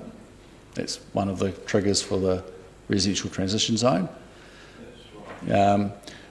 What Jason would like to do is at that time, when he can develop it, him and his wife, that he was anticipating to be able to develop it in accordance with the current rules rather than the NDMA requirements. The current rules, it's currently zoned rural residential, isn't it? So the RTZ is an overlay. Yes, with the overlay. So the expectation is it will become GR1. But until it does, it'd be quite hard to develop it, wouldn't it? Because you'd be getting a non-compliant. It would be impossible to develop it until it does. I guess the expectation is that it would adopt the current rules when it did turn to GR1. But Variation 2 will change that, so the rules will be different when it does come into GR1 with an NDMA area, which won't apply to necessarily many other GR1 zones. Jason's obligations will be different to the guy down the road who might own some land in GR1. So just correct me if I've got this wrong, but as I understand it, the zoning doesn't allow for development at the moment until the infrastructure is put in place, and Variation 2 has got the carrot, if you like, of saying you can go ahead with the development now, but you must do the site-by-site assessment, on-site assessment, and provide the developer provides the infrastructure, so it gives you certainty you can develop, but it potentially costs more up front. So it's a trade-off between those. I might have got something wrong there. Ms. McKernell. Sorry, point of clarification. So Variation 2 isn't proposing to release this land at this time. It would retain its RTZ. Oh, okay. So Variation doesn't provide a benefit in that way. Is that right? Not in terms of the zoning becoming live immediately. What it does do is change the rules in the GR1 zone. So when it transitions, it would have the benefit of the amended rules. I see. So it's not quite as clear cut as I put to you. All right. Take us through that again. So it's really an example of a situation where we feel that the imposition of an NDMA overlay zone, overlay area, mapped area, will in fact work against the purpose of Variation 2, which is to encourage and to provide for greater levels of housing, and the speed at which that might be brought on. Effectively, NDMA area here will mean that when it is released into the residential zone and can be developed, there will be additional costs and additional obligations that developer will need to meet on this land, which is different to other GR1 zone land. I asked a question about that this morning, and I was told that the yield should not be affected because it could take advantage of the new density provisions in Variation 2. So yes, that's true. So there will be new density provisions when it is released into GR1. The land will be 400 square metre requirements, land area minimum instead of 5. And there is potential for Jason or whoever owns this block of land at that time to have more houses on this site, in theory, than the GR1 zone currently allows. Other properties in the GR1 zone will pick up that benefit without being subject to an NDMA area. And furthermore, I think in this environment, and I've been up there and know the land, it may be difficult for 400 square metre sites to be developed anyway, practically.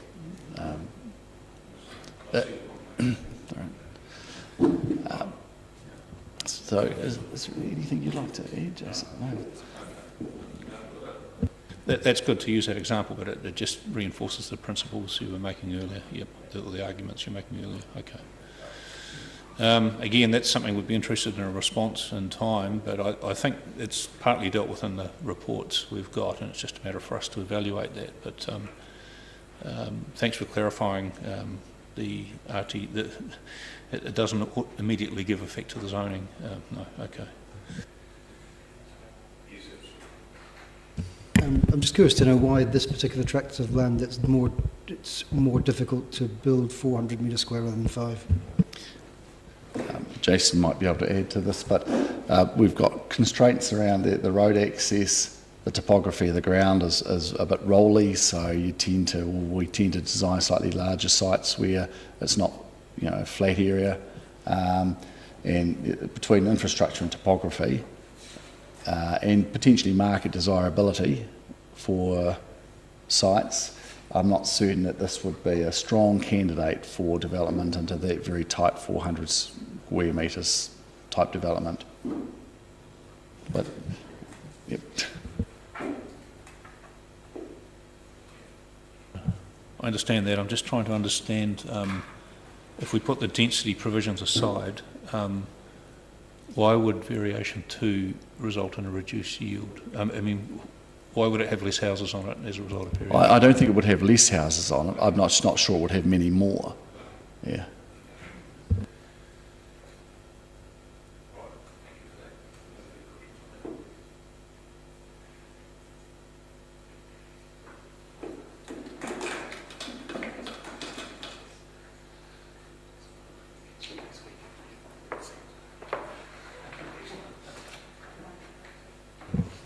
Now, we've seen you before, sir. You came to the last hearing, didn't you? Kaikorai Valley Road. Oh, sorry, I don't have your name to hand, but... Oh, this is Ross Brown. Ross Brown, yes, that's right. Yes. Thank you. And another probably good example where there was the IN07 zone over the property at Kaikorai Road.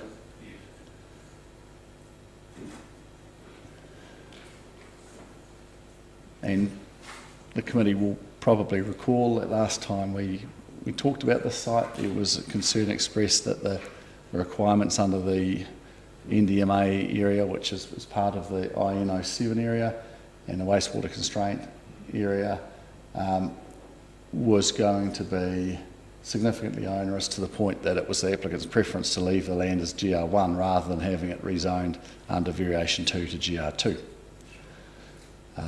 I recall that it was decided that the Kaikorai Valley Road site would be removed from the wastewater, or was suggested it should be removed from the wastewater. Yep, that's right. Requirement area, but that a wastewater constraint would still be left on the site. So that would keep. The recommendation I made was to rezone it to GR2, have a wastewater constraint mapped area over it, which basically keeps it to a similar sort of density in terms of wastewater considerations as GR1, and doesn't require and remove it from the NDMA wastewater requirement, so it doesn't need a full assessment and a bespoke or proprietary system on the site for the development, which can be done at a GR1 density as at present. So that's still my recommendation. Yep. Just while we're on that, I asked a question prior to the hearing whether consent has been granted yet. I presume it hasn't. There's no update on that. Okay. All right. We're still compiling the response, the RFI response. Yeah. We need more geotech done, apparently, and traffic management report are the main things. But the geotech will take some time. I've just booked people in to do the first chunk, and I suspect that it will be 4 months because there's multiple parts of the land that need to go over. Right. Okay. So yeah, we're interested in what the response is to the recommendation on that one. Well, again, similar to other, and I guess I appreciate, and Ross appreciates the concession that Paul suggested around removing or adjusting the wastewater area, removing it from the NDMA and putting a wastewater constraint area over the land. I think that's probably a pretty reasonable response. But similar to the other sites that we've been talking about and the other requirements of the NDMA around reserves, recreation spaces, public amenities, amenity planting, those sorts of things. This is an existing GR1 zone, and the argument to be made is, well, let's rezone it to GR2, give the owner the benefit of a bit more residential capacity, and in balance, you might have to set aside a reserve and do some tree amenity planting and some other work. But I think in this situation, we're not anticipating, or Ross is not anticipating, that the development on the site will actually exceed GR1 zone capabilities. So it's the applicant's preference to remove the proposed GR2 zone altogether and remove the NDMA requirements at the same time, because the development that he is envisaging is consistent with GR1, and that's all he's happy to do. There's constraints on how many houses you can put on there because of slope and other... There are other constraints on the land, absolutely. So Ross has come up with a master plan which shows how many sites and how many houses he can put on it. It's consistent with GR1. His preference would be, if it was acceptable to the committee, would be to leave it as GR1 and not put any additional provisions over the land whatsoever. So that was my base position. Right. And then after I came here and listened to you and was feeling much happier in terms of Paul's comment that putting that there wasn't an intention by the planners to start with to restrict people's existing rights. I started trying to think about what your objectives are in terms of providing space and looking at the plans we have. And there's no question that in terms of the subdivision we're planning of Northview Crescent, which currently has 24 lots, that some of the lots are shaped that are not optimal use of the land, but they've got pieces of land split that could be grouped in other ways. And if there was a decision to do the 400 square metres on residential, change from 500 to 400 on Res 1, if you go through all of that, then it would be sensible for us to look to change boundaries and try and move to those 400 sizes. And that would be useful, but I don't think anything past that point of 400 is likely to work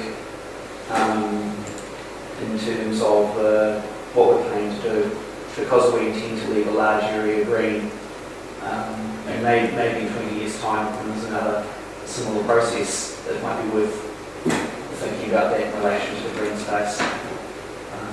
But I don't think it helps the process at the moment. I don't think it makes us do anything quicker, and I don't think the residential tree would actually result in us being able to work to produce more land quicker. Right. Okay. So what you're asking for is stays GR1 and has no constraints just all. Understand that?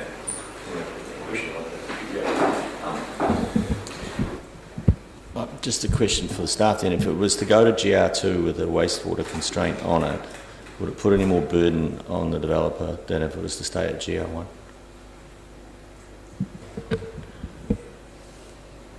Well, this is the crux of the NDMA approach, which, as a council officer, I perceive as being a more explicit and clear expression of the types of things which are considered through a subdivision consent process, regardless of, and the plan at the moment, even the GR1 zone, if you are subdividing, there are matters such as consideration of the amenity of the streetscape, the current or future intended character of the neighbourhood, providing for quality housing, etc., etc.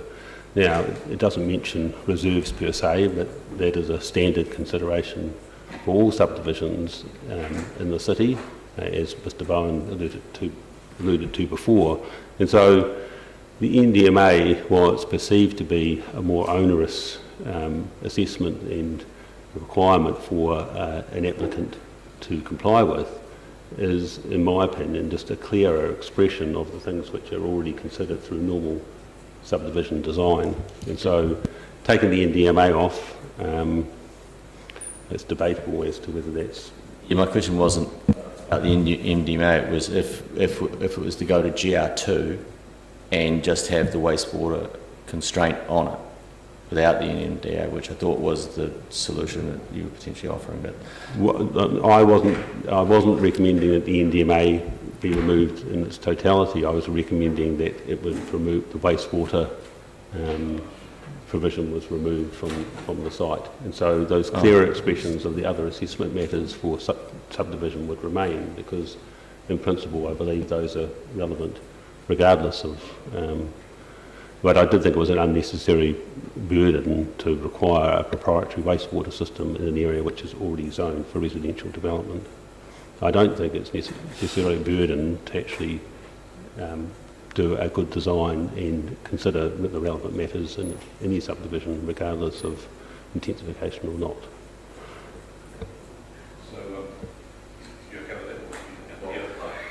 it's clear now what's being offered. Yeah, I may not have appreciated that fully yet. So, but what I was going to ask you, Paul, and this is probably an unfair question, but I don't know if you've worked in the consents department. You probably have at some stage. But what I'm going to invite you to do is to comment on the concept plan that was provided to us at the last hearing. As a, if you were assessing that in terms of the NDMA wider considerations such as recreation, amenity, maybe density, interconnectedness, roading, is that the sort of plan that you think would get through that test, the grouping test?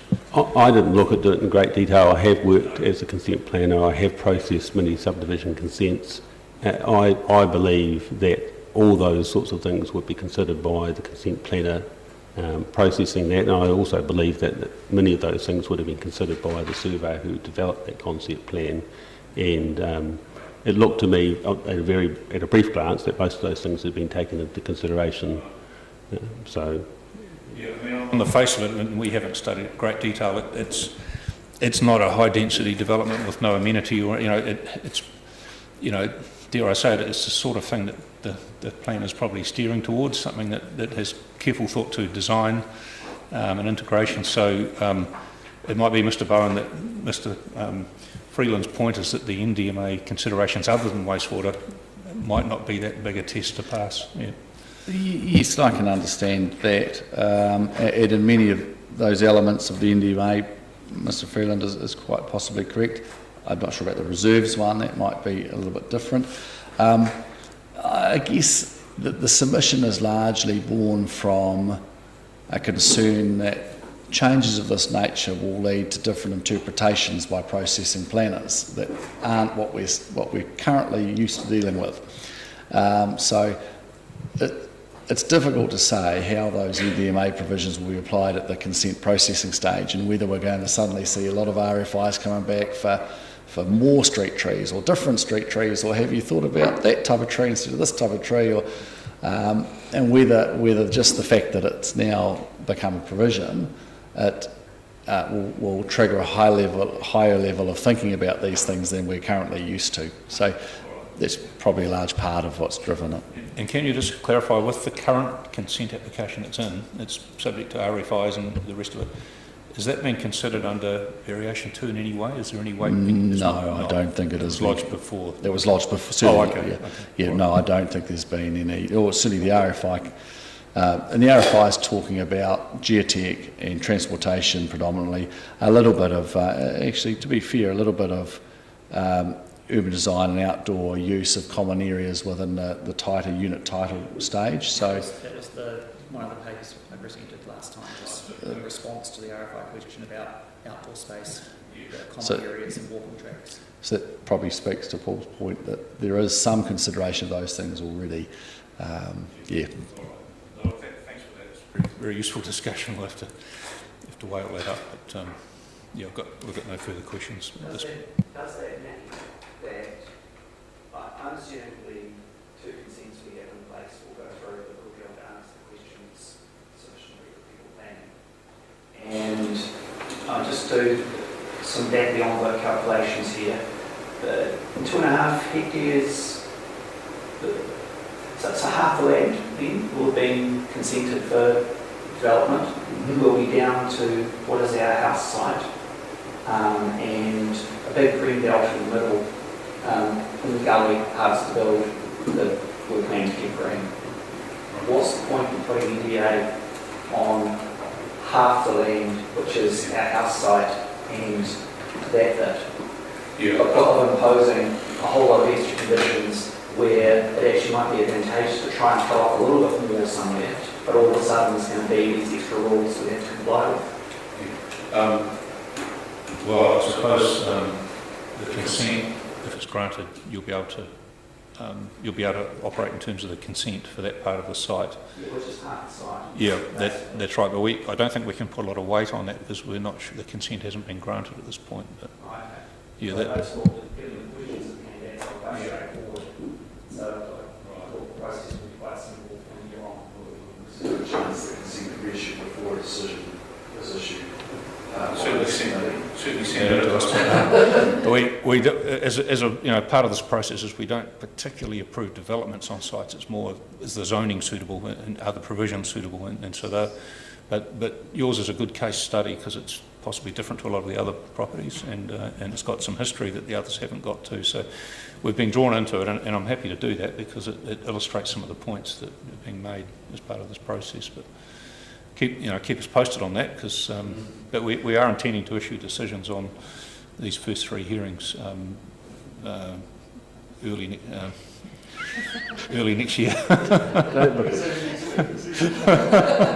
Well, we're certainly intending to issue decisions prior to hearing 4, being deliberated upon. Yeah. It's an interesting timing issue here with your applications that you got and how far you through your subdivision process, and were your subdivisions granted before the decisions came out. Obviously, the NDMA wouldn't cause you any issue unless you were looking to subdivide further or do some sort of more intensive development later on. Yeah. If the consent decision comes out after the decision. So then the rules will have legal effect, and the planner processing your consent will have to have some consideration for them, but it will be a waiting exercise until they're deemed operative, and so they could give very little weight to it, depending on where it's at in terms of an appeal process and the like.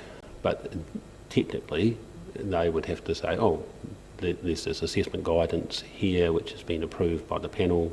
We now have to look at both those things.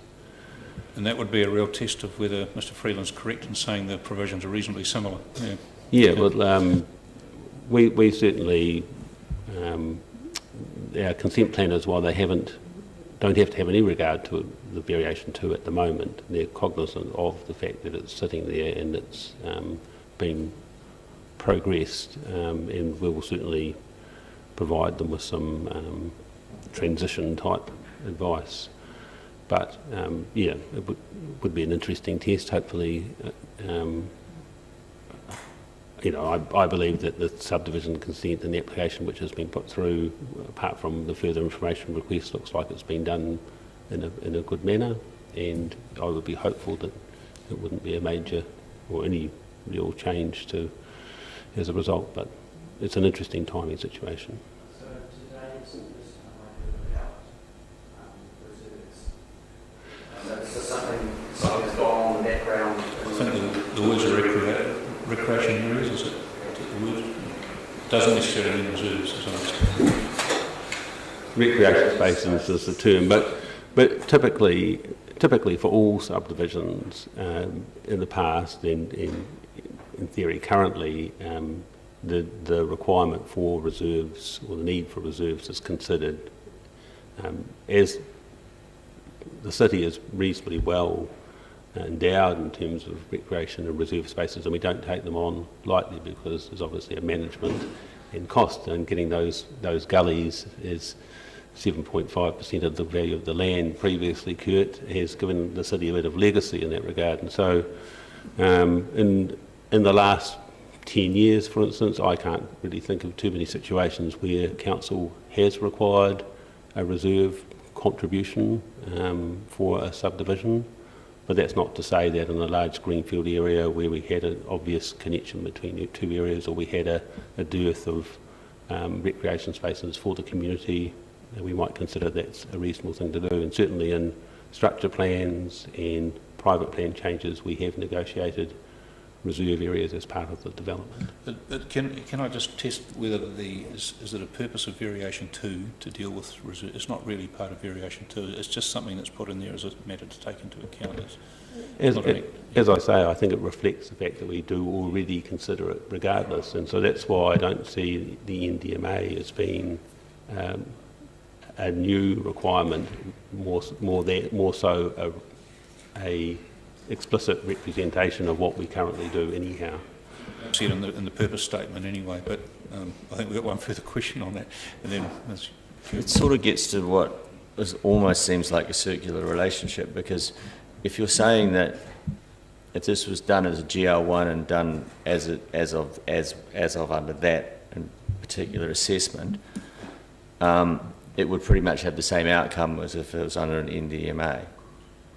So therefore, given the specific focus of this variation around providing greater opportunity for building sites, and the constraints on this site indicating that you probably can't build it at any greater density than GR1, which it's currently zoned at, I'm looking for some clarity as to what is the advantage of our purpose here in this variation to put an NDMA over this site, if you felt that if it was just being processed as a GR1 site right now, it would have pretty much the same outcomes. Because I am conscious of that. Yeah, that's a fair question. So if anyone wants to respond. Yeah, if I could just offer some matters of clarification. So through the first hearing on provisions, we addressed the other aspects of the NDMA regarding urban design outcomes. So there's a purpose statement that's attached to that group of changes. So for your benefit, I'll read that out. The overall purpose of the proposal is to add methods to the plan to ensure that the subdivision of large areas of greenfield residential land is undertaken in a way that supports best practice urban design outcomes and achieves the strategic objectives of the plan in an integrated yet flexible way. So that's just summarising the introduction of those other matters of discretion. So then, there were some recommendations made in reply for the first hearing, which added further detail around assessment guidance for those.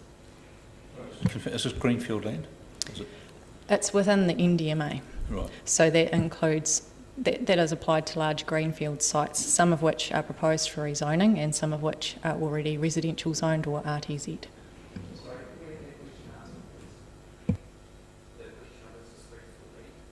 Yeah, is it greenfields land in the context of stormwater provision? In other words, unplanned. That's not right. I'm trying to understand whether it's what you call infill or whether it's pure greenfield in terms of the provisions. My interpretation for this site would be that it is greenfield land and that it is relatively undeveloped at this time, irrespective of the zoning that applies.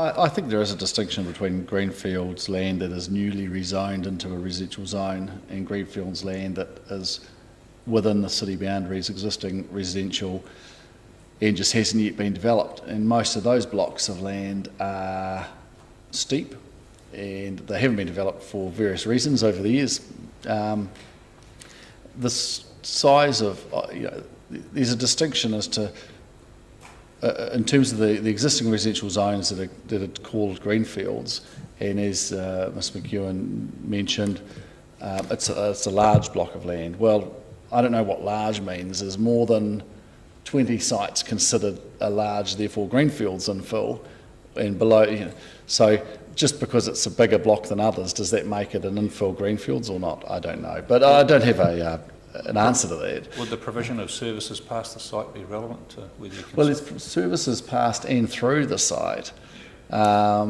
Which it has huge services through it. Big services through the site. I mean, in my view, I wouldn't call something like this greenfields. My training has suggested that greenfields are areas that have previously not been zoned residential and rezoned into residential so they can specifically be developed. Not necessarily bits of land that have been residential for arguably 30 or 40 or 50 years, or going back even further than that, and just haven't been developed because the landowner has, for whatever reason, chosen not to. But I can see where Ms McEwen is coming from, so yeah, I think there's just a difference in the way our perspectives on that.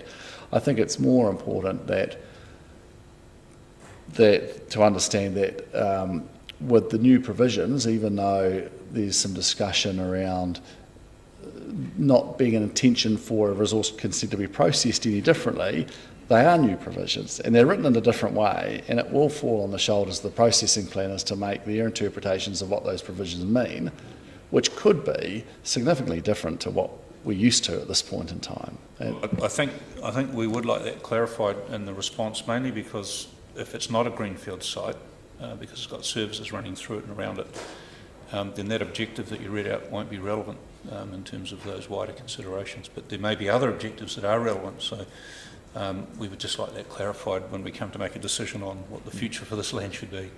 So we'll probably close the discussion on that point, but I think you made your point very well, and we'll wait for that reply. Thank you. Got no other particular questions about this property, so thank you very much for coming along and answering our questions.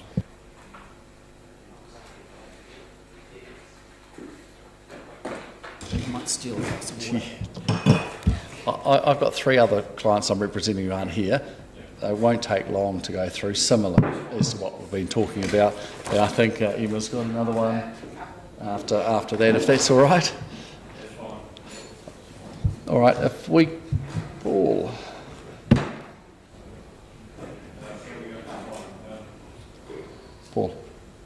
Sorry.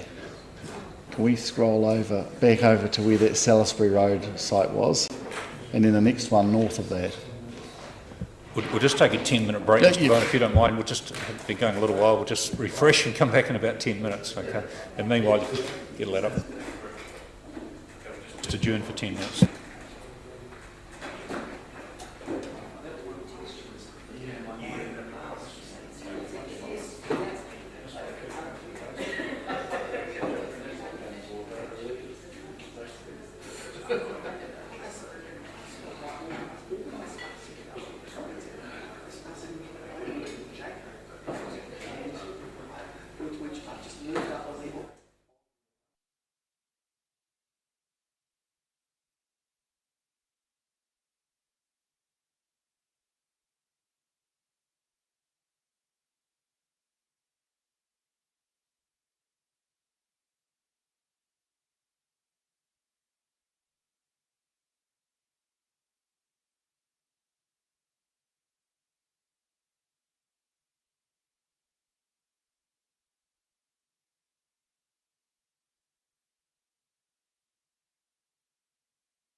hands as to the next one. So, you've got maps coming up, I presume. Yep, we should have that map coming back up.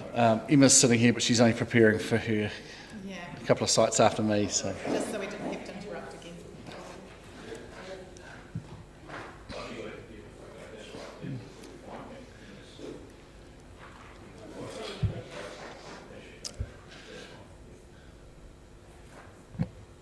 All right.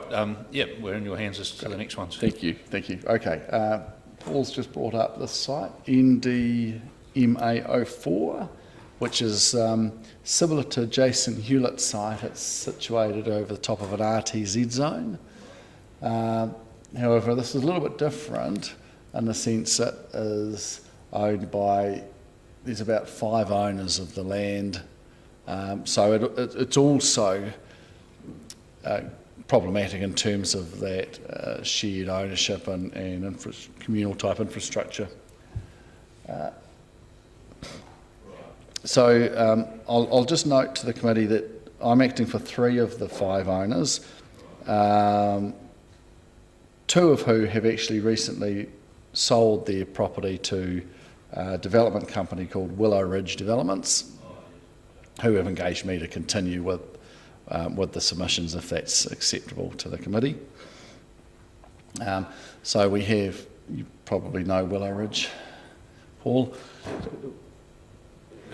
Just quickly, if a submitter wants to transfer who's running their submission or transfer the, I guess, want of a better word, the ownership of the submission, then we would like to know that sort of formally so that we can acknowledge that in our systems. We have situations where people pass away or where they sell their property and the new owner or the beneficiary of their will wants to carry on with the submission, and it's helpful for us just to maintain our records. If you could do that, that would be great.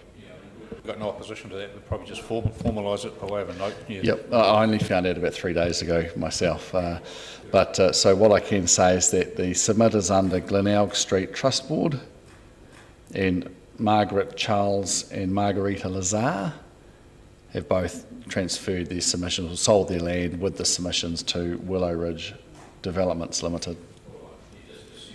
Okay, all right, I can do that. To Paul? Yep. All right.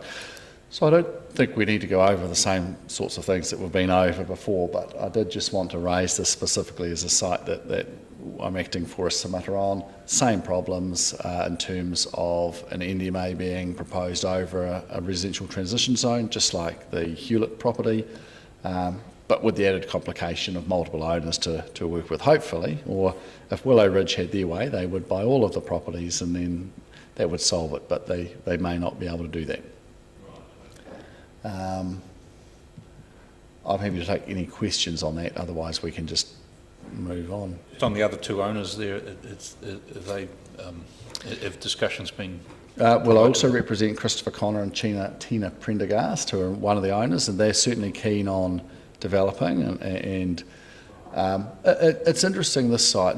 Well, tell me if you're not interested, but it's got about 5 properties that are all about the same size, and individually they may be developable into maybe 16, 18 sites. So it's very difficult for one of those owners to take the lead on a development and pay for all of the infrastructure if that's what's required to satisfy the whole of the land. And that's just circumstance with this site. Now that we have one developer who's bought 2 of those sites, it does become easier because they've got a bigger development that they can justify taking a bit of a lead and putting some of that more community-minded infrastructure in. But it is a big problem where you've got an area that is available to be developed and lots of small ownerships within it. It makes things quite tricky. Yeah. a question of the officers on that. Is there any sort of expectation that a block of land like that should be developed comprehensively in its entirety, or would, if the developers put forward a partial development that was insular, in other words, it didn't take any account of the adjoining land? I mean, I'm thinking more of a structure planning approach. Is there any pushback from council to say, no, we want you to get all the owners on board and do a total development of the site? Yeah, would answer that. I think for sites like this, there's two different options for managing the development. So one of them would be to do it through a structure plan, and that would set out where management of stormwater is going to be located and all of those sorts of things. But that's not something that's within the scope of what we've considered for variation 2 for this area. So I think the point that's made about the land holdings in this area being quite small is something to consider. But yeah, that's something I'd like to think about a bit further. Variation 2 provisions would allow for a partial development, would they not? Yeah, so it's not a structure planning approach, it's just it's not treated in the same way. Is that what you were just saying? So with the NDMA provisions, the stormwater provisions still apply, which have that clause around the landowners reaching agreement as to the stormwater outcome. So that's what the presenters are talking about in terms of... Down towards an integrated sort of development just because of the stormwater, yeah, okay. We have an owner here, one over here who I represent, one here who I represent, one here who I represent, another owner I don't represent at the top. The land slopes this way and towards the Crocodile Road, down here, and there's a relatively large gully that runs down the middle where most of the stormwater from the land funnels into. From an engineering perspective, this is the lowest property impact in that catchment. That's where you would ideally, sort of see the contours now, ideally treat stormwater, catch it in a pond and store it, release it, and all of the other pieces of the land could fit into there and get the benefit from that pond. That owner doesn't want to do any development whatsoever. Yeah. That guy's saying, no, I live in here, I like my hectare or 2 hectares or whatever he's got, and I'm going to leave it to my kids, and they're going to enjoy that. So this person and these people are somewhat reliant on that for, if you were to achieve an optimal stormwater outcome. Yes, we could put a pond here, and we could pump from here up to it, and then this guy would do something different, but it's not a good outcome. I can see your point. So that's probably a good example of how somebody, particularly stormwater, somebody who owns the land in the lower end of the catchment, he may not want to develop. Not a particularly attractive proposition to have a big stormwater pond on his land. No. He would only do it if that person sold the land and somebody had developed it with the intention of it. But even then, if this was bought by somebody else, right, so maybe 16 houses could go in there, but they buy it, they put an application to council, the council says, well, actually you've got to provide a stormwater pond for the whole site. So that's 2/3 of your site's got to be dedicated to stormwater retention. Obviously you can't build on that part of the land. That really limits how much development you can get out of that block too. But in terms of the current zoning without variation 2... So it's rural, residential, so. Right. But it's not the RTC, it's a transitional zone. Yeah. And that's because the foul sewage in Crocodile Road is capacity. But in that situation, it's almost better to have a combined, that the owners all share ownership of the whole block in some way and apportion So the client who's just bought this property and this one, if he could buy that and buy this and buy that one, it'd be wonderful. But you can't. Yeah, no, okay. So I'm pleased you brought that example up. That illustrates that point very well. Thank you. Thank you. Great, thank you. Okay. We've got no more questions on that one. No. Can we move to Townsville Road? Paul knows this site intimately. Half of Dunedin knows this site intimately. Gary, you do too.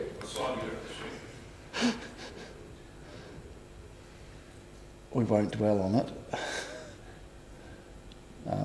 But again, an example of a piece of land that's relatively recently been rezoned into residential, large lot 1, I think.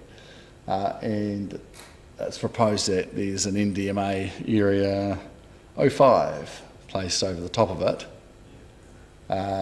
without any consideration of increased density or increased intensification for houses. So another situation where there's no benefit to the landowner through increased capacity of housing, and yet there's potentially some obligations being imposed via variation 2 by way of the NDMA provisions. That's all I... Talked about the density stuff earlier, didn't we? Well, in this instance, it's not going to go to GR2 or anything. It's just staying in its current. So in some ways, it's even. There are some other changes to provisions to duplexes and all the things.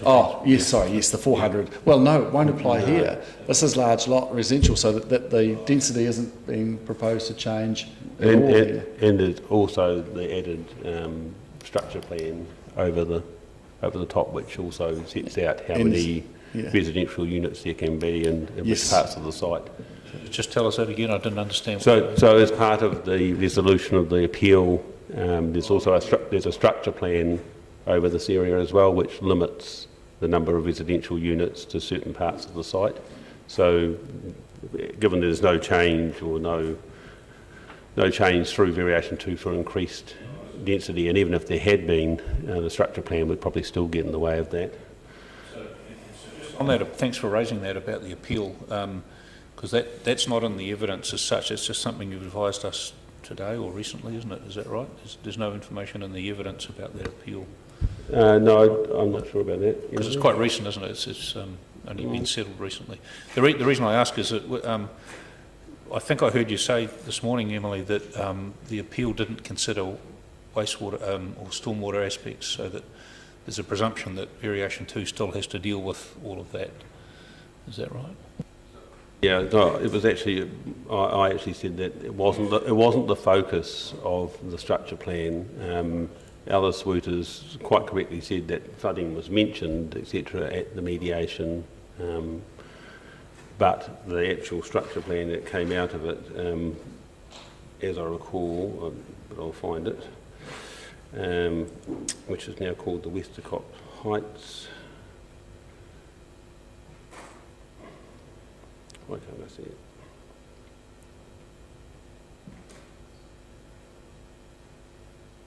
Sorry, I'm having a moment.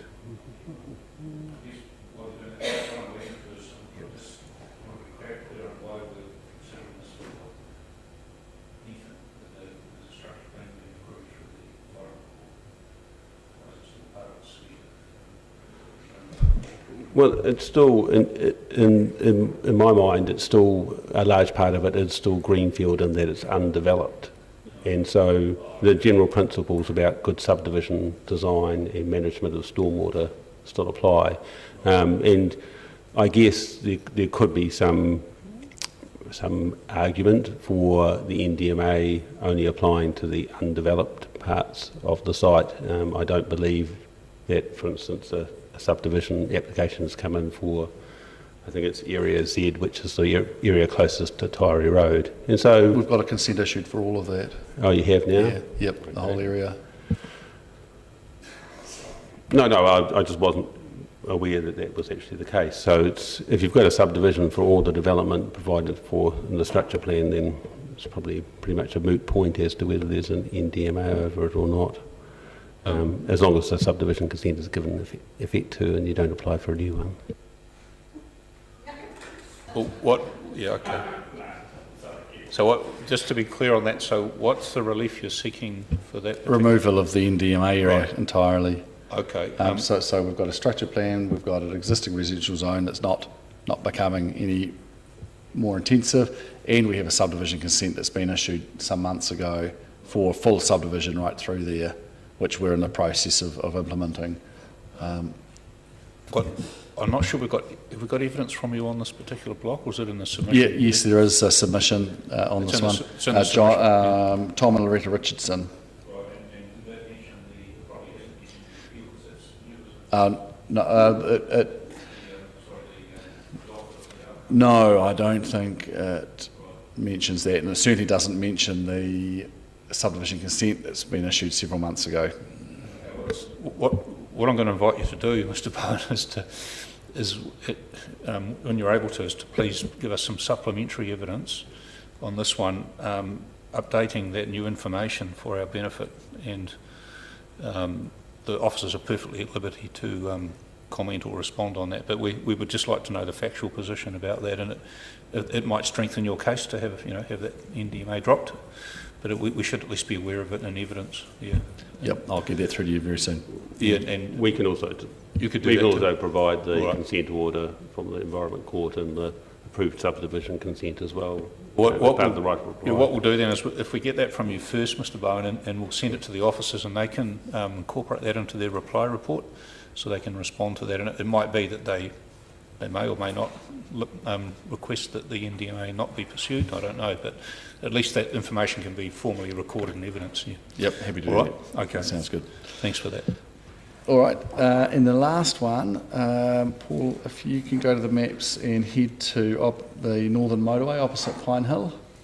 This is NDMA Area 03 and in WRA Area 7.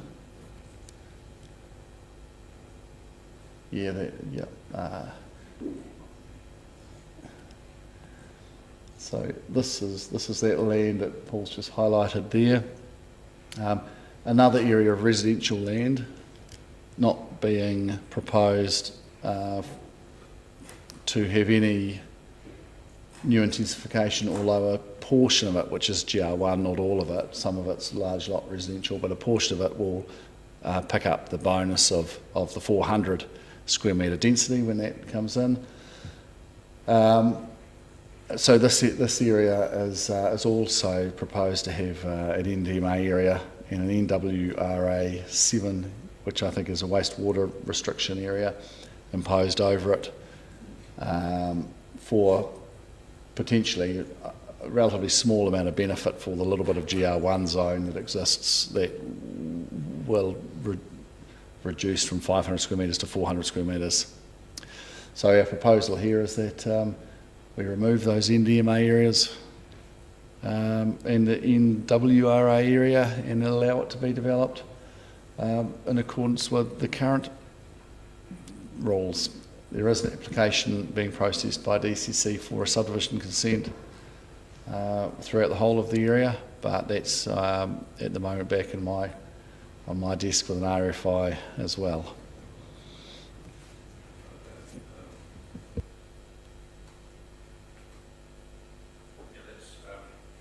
It's in the officer's report, with presumably the recommendation to carry on, to proceed with the NDMA. What have you got? Is there anything new? Not like the other one, but No, it's just no, you're just reiterating. I've got nothing new, just Okay. the same things we've stated All in the submission. Okay. All right. Yeah. But Okay. just wanted to raise it because I fair promised the submitter I would. Yep. No, look, I've got no questions on that one. Any questions? Yep. Really gets back to just, I mean, I know this I drive past that obviously if you drive out of town all the time. And it gets back to, I guess, the definition of greenfield in general. I mean, this is effectively almost empty. And is that what we're talking about when we're talking about greenfield when it comes to the NDMA application? Is not so much whether it's on the edge of like it's a rural area being rezoned over, but in fact it's an area that really hasn't had much in the way of development on it already. Yes, yeah, as I noted before, that's my interpretation of what greenfield means. I think a useful way to think about it is those extra assessment requirements for NDMA areas, are they appropriate to consider in this context? Is providing for a good urban design outcome over a large site something that would help achieve the objectives of the plan? And I would argue in cases such as this is a large greenfield area that would be the case, compared to a smaller infill subdivision where you might be taking off the back of an existing site or creating 2 or 3 lots where issues like stormwater management in an integrated approach in a pond setting or provision of recreation spaces and things like that would not really be a consideration. Thanks for that, Ms McEwen. And just when you do reply on that point, just if you can comment on what part services play in that, the provision of existing services past the site, how that might influence it in terms of the purpose of the variation or the particular change. Yeah. And we're happy to receive your evidence on that. Yep. Okay. And also whether the infill ones that you just mentioned, the true infill ones that are clear cut, whether there are any urban design outcomes associated with those, similar types of policies that relate to the greenfield ones. Be useful to know that. Yep. Okay. Thank you. All right. I think that's probably it for Thank you. That's it for me. Thank you very much for bringing your experience to bear, and it's useful to have those practical examples. So thank you very much. Yeah. Thank you for listening. Thanks. All right. Thank you. Right.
So it provides for a recreation reserve, has the road reserves going through, and offset areas for development, residential development. There's 3 owners in this lot. It also has some performance standards that attach to the construction plan, and so the fact that this construction of dwellings must not take place until all road and stormwater, wastewater and water supply infrastructure is in place for that stage of the development, and connections to future stages and adjoining sites are provided for. And it also has the layout of the subdivision, so the first one has to include provision for vehicle access to one of the adjoining roads. So I think this is a really good example of where putting the NDMA provisions on top of this existing structure plan actually doesn't provide any benefit at all. And actually, probably from a processing point of view for a subdivision implementation, is going to complicate connections. For example, in this particular one, the structure plan envisages that the 3 blocks of land can be developed separately, but that you can't put in houses on until the next stage of development that you're doing, you've got the infrastructure in place. So, can I ask a question? Just understand that the structure plan has been approved, but does the structure plan have any, and I think the answer is no, does it have any urban design expectations? I mean, it sets out where the roads go, the infrastructure goes, but does it have those wider sort of urban design? And it does. Okay. Area of recreation reserve, so it's 4.4 hectares of recreation reserve. That is the steep land, and there's a bit of vegetation on it and that kind of thing. So that's already been agreed with council at the time that the structure plan became part of the plan. Yeah.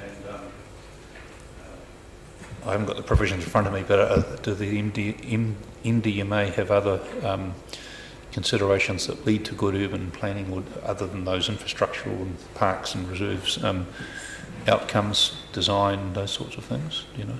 Yeah, so it does talk about, so they do talk about in the other ones, like the yield, efficiency of yield, and it talks about Kurt's got a list, he's getting out for me. So is that kind? Yeah. What are you reading now? What are you reading from now? Is that? So this is the list of matters that Oh, that's the NDMA stuff. Yeah. Okay. Yes. In terms of what the you're asking us to remove the NDMA layer and just rely on the structure plan. So correct. Provisions, current existing provisions in the plan. And the existing provisions of the plan. And your evidence is that that'll provide just as good an outcome and yield as the NDMA. Is that what you're saying? Yes, that's what I'm saying, just because of the level of detail in this particular structure plan. Just trying to recall how the officer dealt with that argument. There's a lot of information we've read and it's just not coming to mind. What's your understanding of why the officers are rejecting that argument? I'm not entirely sure because it's just the usual, I think the response, correct me if I've got this wrong, but I think the response was that they wanted to control the things like provision of amenity spaces and that kind of thing in terms of recreational spaces. But that doesn't seem to fit. It was kind of those broad considerations, but it doesn't seem to fit with this particular one. Okay, so I mean, the argument you're putting to us now would apply to all structure, or most of the structure plan areas, wouldn't it? Depending on how sophisticated they are. But you're saying this one's has got reserves and things included as well. Okay. Well, we would be interested in the officer's response, and I don't want to put you on the spot right now, but if it has been dealt with in your evidence, Emily, if you have answered that in the evidence, you're free to give us some reasons now, otherwise deal with it in the reply. But as a principle, why are structure plans not sufficient to address the matters that are in the variation to? Yeah, I haven't addressed the specific details of each structure plan in the evidence, so I will consider that. Interested in a sort of generic response as well. If your answer is that you need to look at each structure plan, that's fine. But if in principle your recommendation is just to go with NDMA in all situations, we'd be interested to know as well. Okay, thank you. Sorry, through the chair, has the site also got subdivision consent for some part of it? That was my understanding. The northern part. And over the south and east part, and used it was probably 30 years, it's got a subdivision consent issue. This piece is about to have subdivision consent lodged. And that, but in the middle, the owner's just holding for a little while longer. This does, so 2/3 of it does, and that third or quarter will surely be lodged. And just to round out that discussion, if the NDMA is imposed on that, what would be the adverse effect for your clients in terms of, is it uncertainty? Is it, I mean, if that's all consented, and what's the problem is what I'm getting at. So you're still going to have a piece of land, a small piece of land that wouldn't have subdivision consent, assuming that subdivision consents are all, the second is all granted. Yeah, there's still a residual piece of land. It just doesn't really make much sense from a planning perspective to have the NDMA over this piece of land. I don't think it adds anything in terms of what the city's, the outcomes that the city's trying to achieve. Sorry, where's the residual bit of land? Can you show me?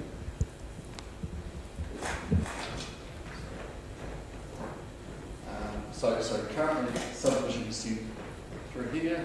So at this point in time, I guess you'd say that's the residual block. But for this piece, the subdivision consent application is very nearly ready to go to the council, and will be before Christmas, I guess, which would be just this abstract piece in the middle, that's the residual piece. And how does that structure plan deal with wastewater and stormwater and those sorts of things? Is it dealt with that? This red line. Sorry. Just done here. It actually doesn't show it now, but I think the red line's power server. The design I've seen for the conceded block brings power server from that corner there, around the galley, there's a galley in the middle, and runs around that way, and then the trolley speed of the power server. Stormwater will be, not entirely sure, for the consent stage, it must go into the galley with some sort of stormwater attenuation built into the gully. Well, this block, it may end up going into this other gully over here, it may go into that area. But it hasn't been investigated yet. But stormwater, it's got to go down to 2 gullies and stuff. So, yeah, I'm just trying to get my head around this. So there's still some land to be developed, and without an NDMA, how would the development of that land be assessed in terms of the existing provisions in the plan? Well, you've still got the structure plan to comply with. So if you scroll back. I have. Oh, this is, so all of the applications that go into those 3 pieces, 2 remaining pieces, will still expect to comply with the structure plan. They won't have justification for any disparities. Okay. Well, thank you. I understand that. Thank you very much.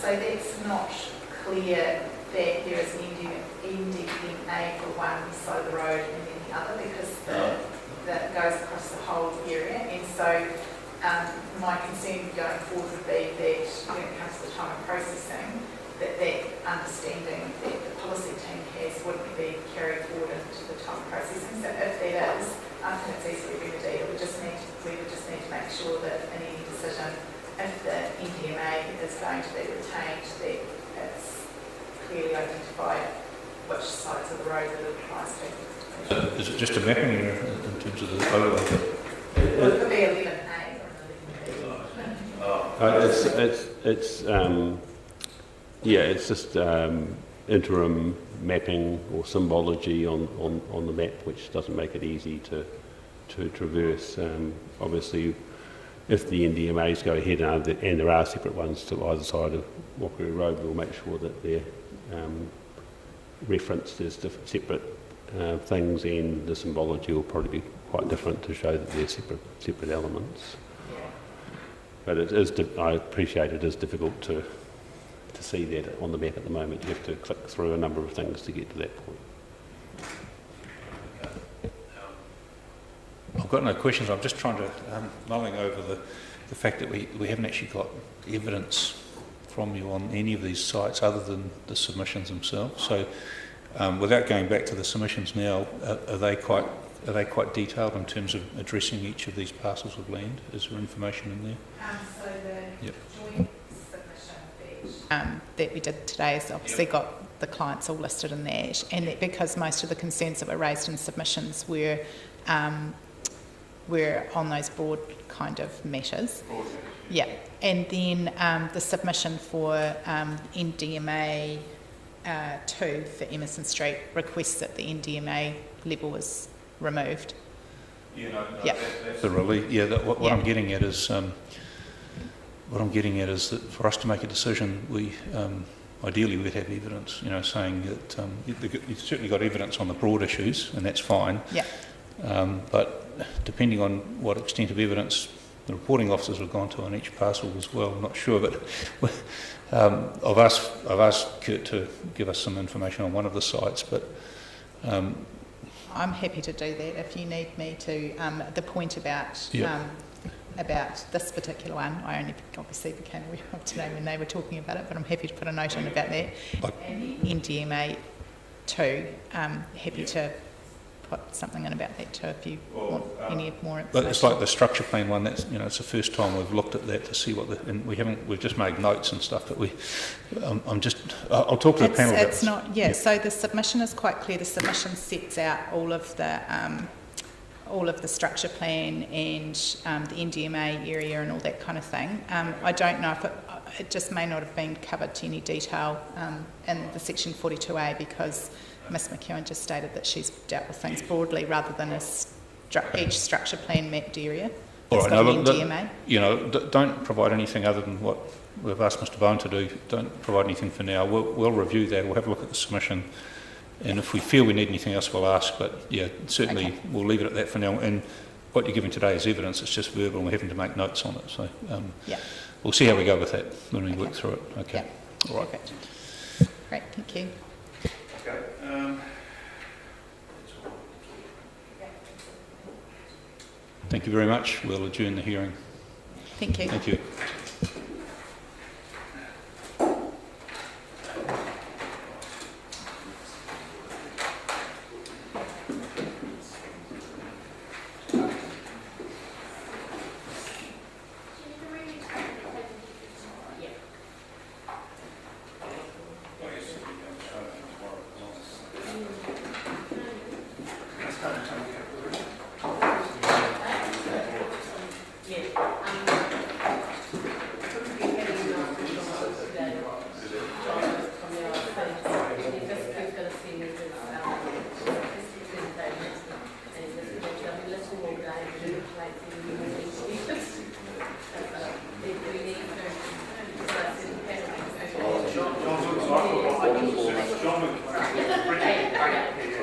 Application soon,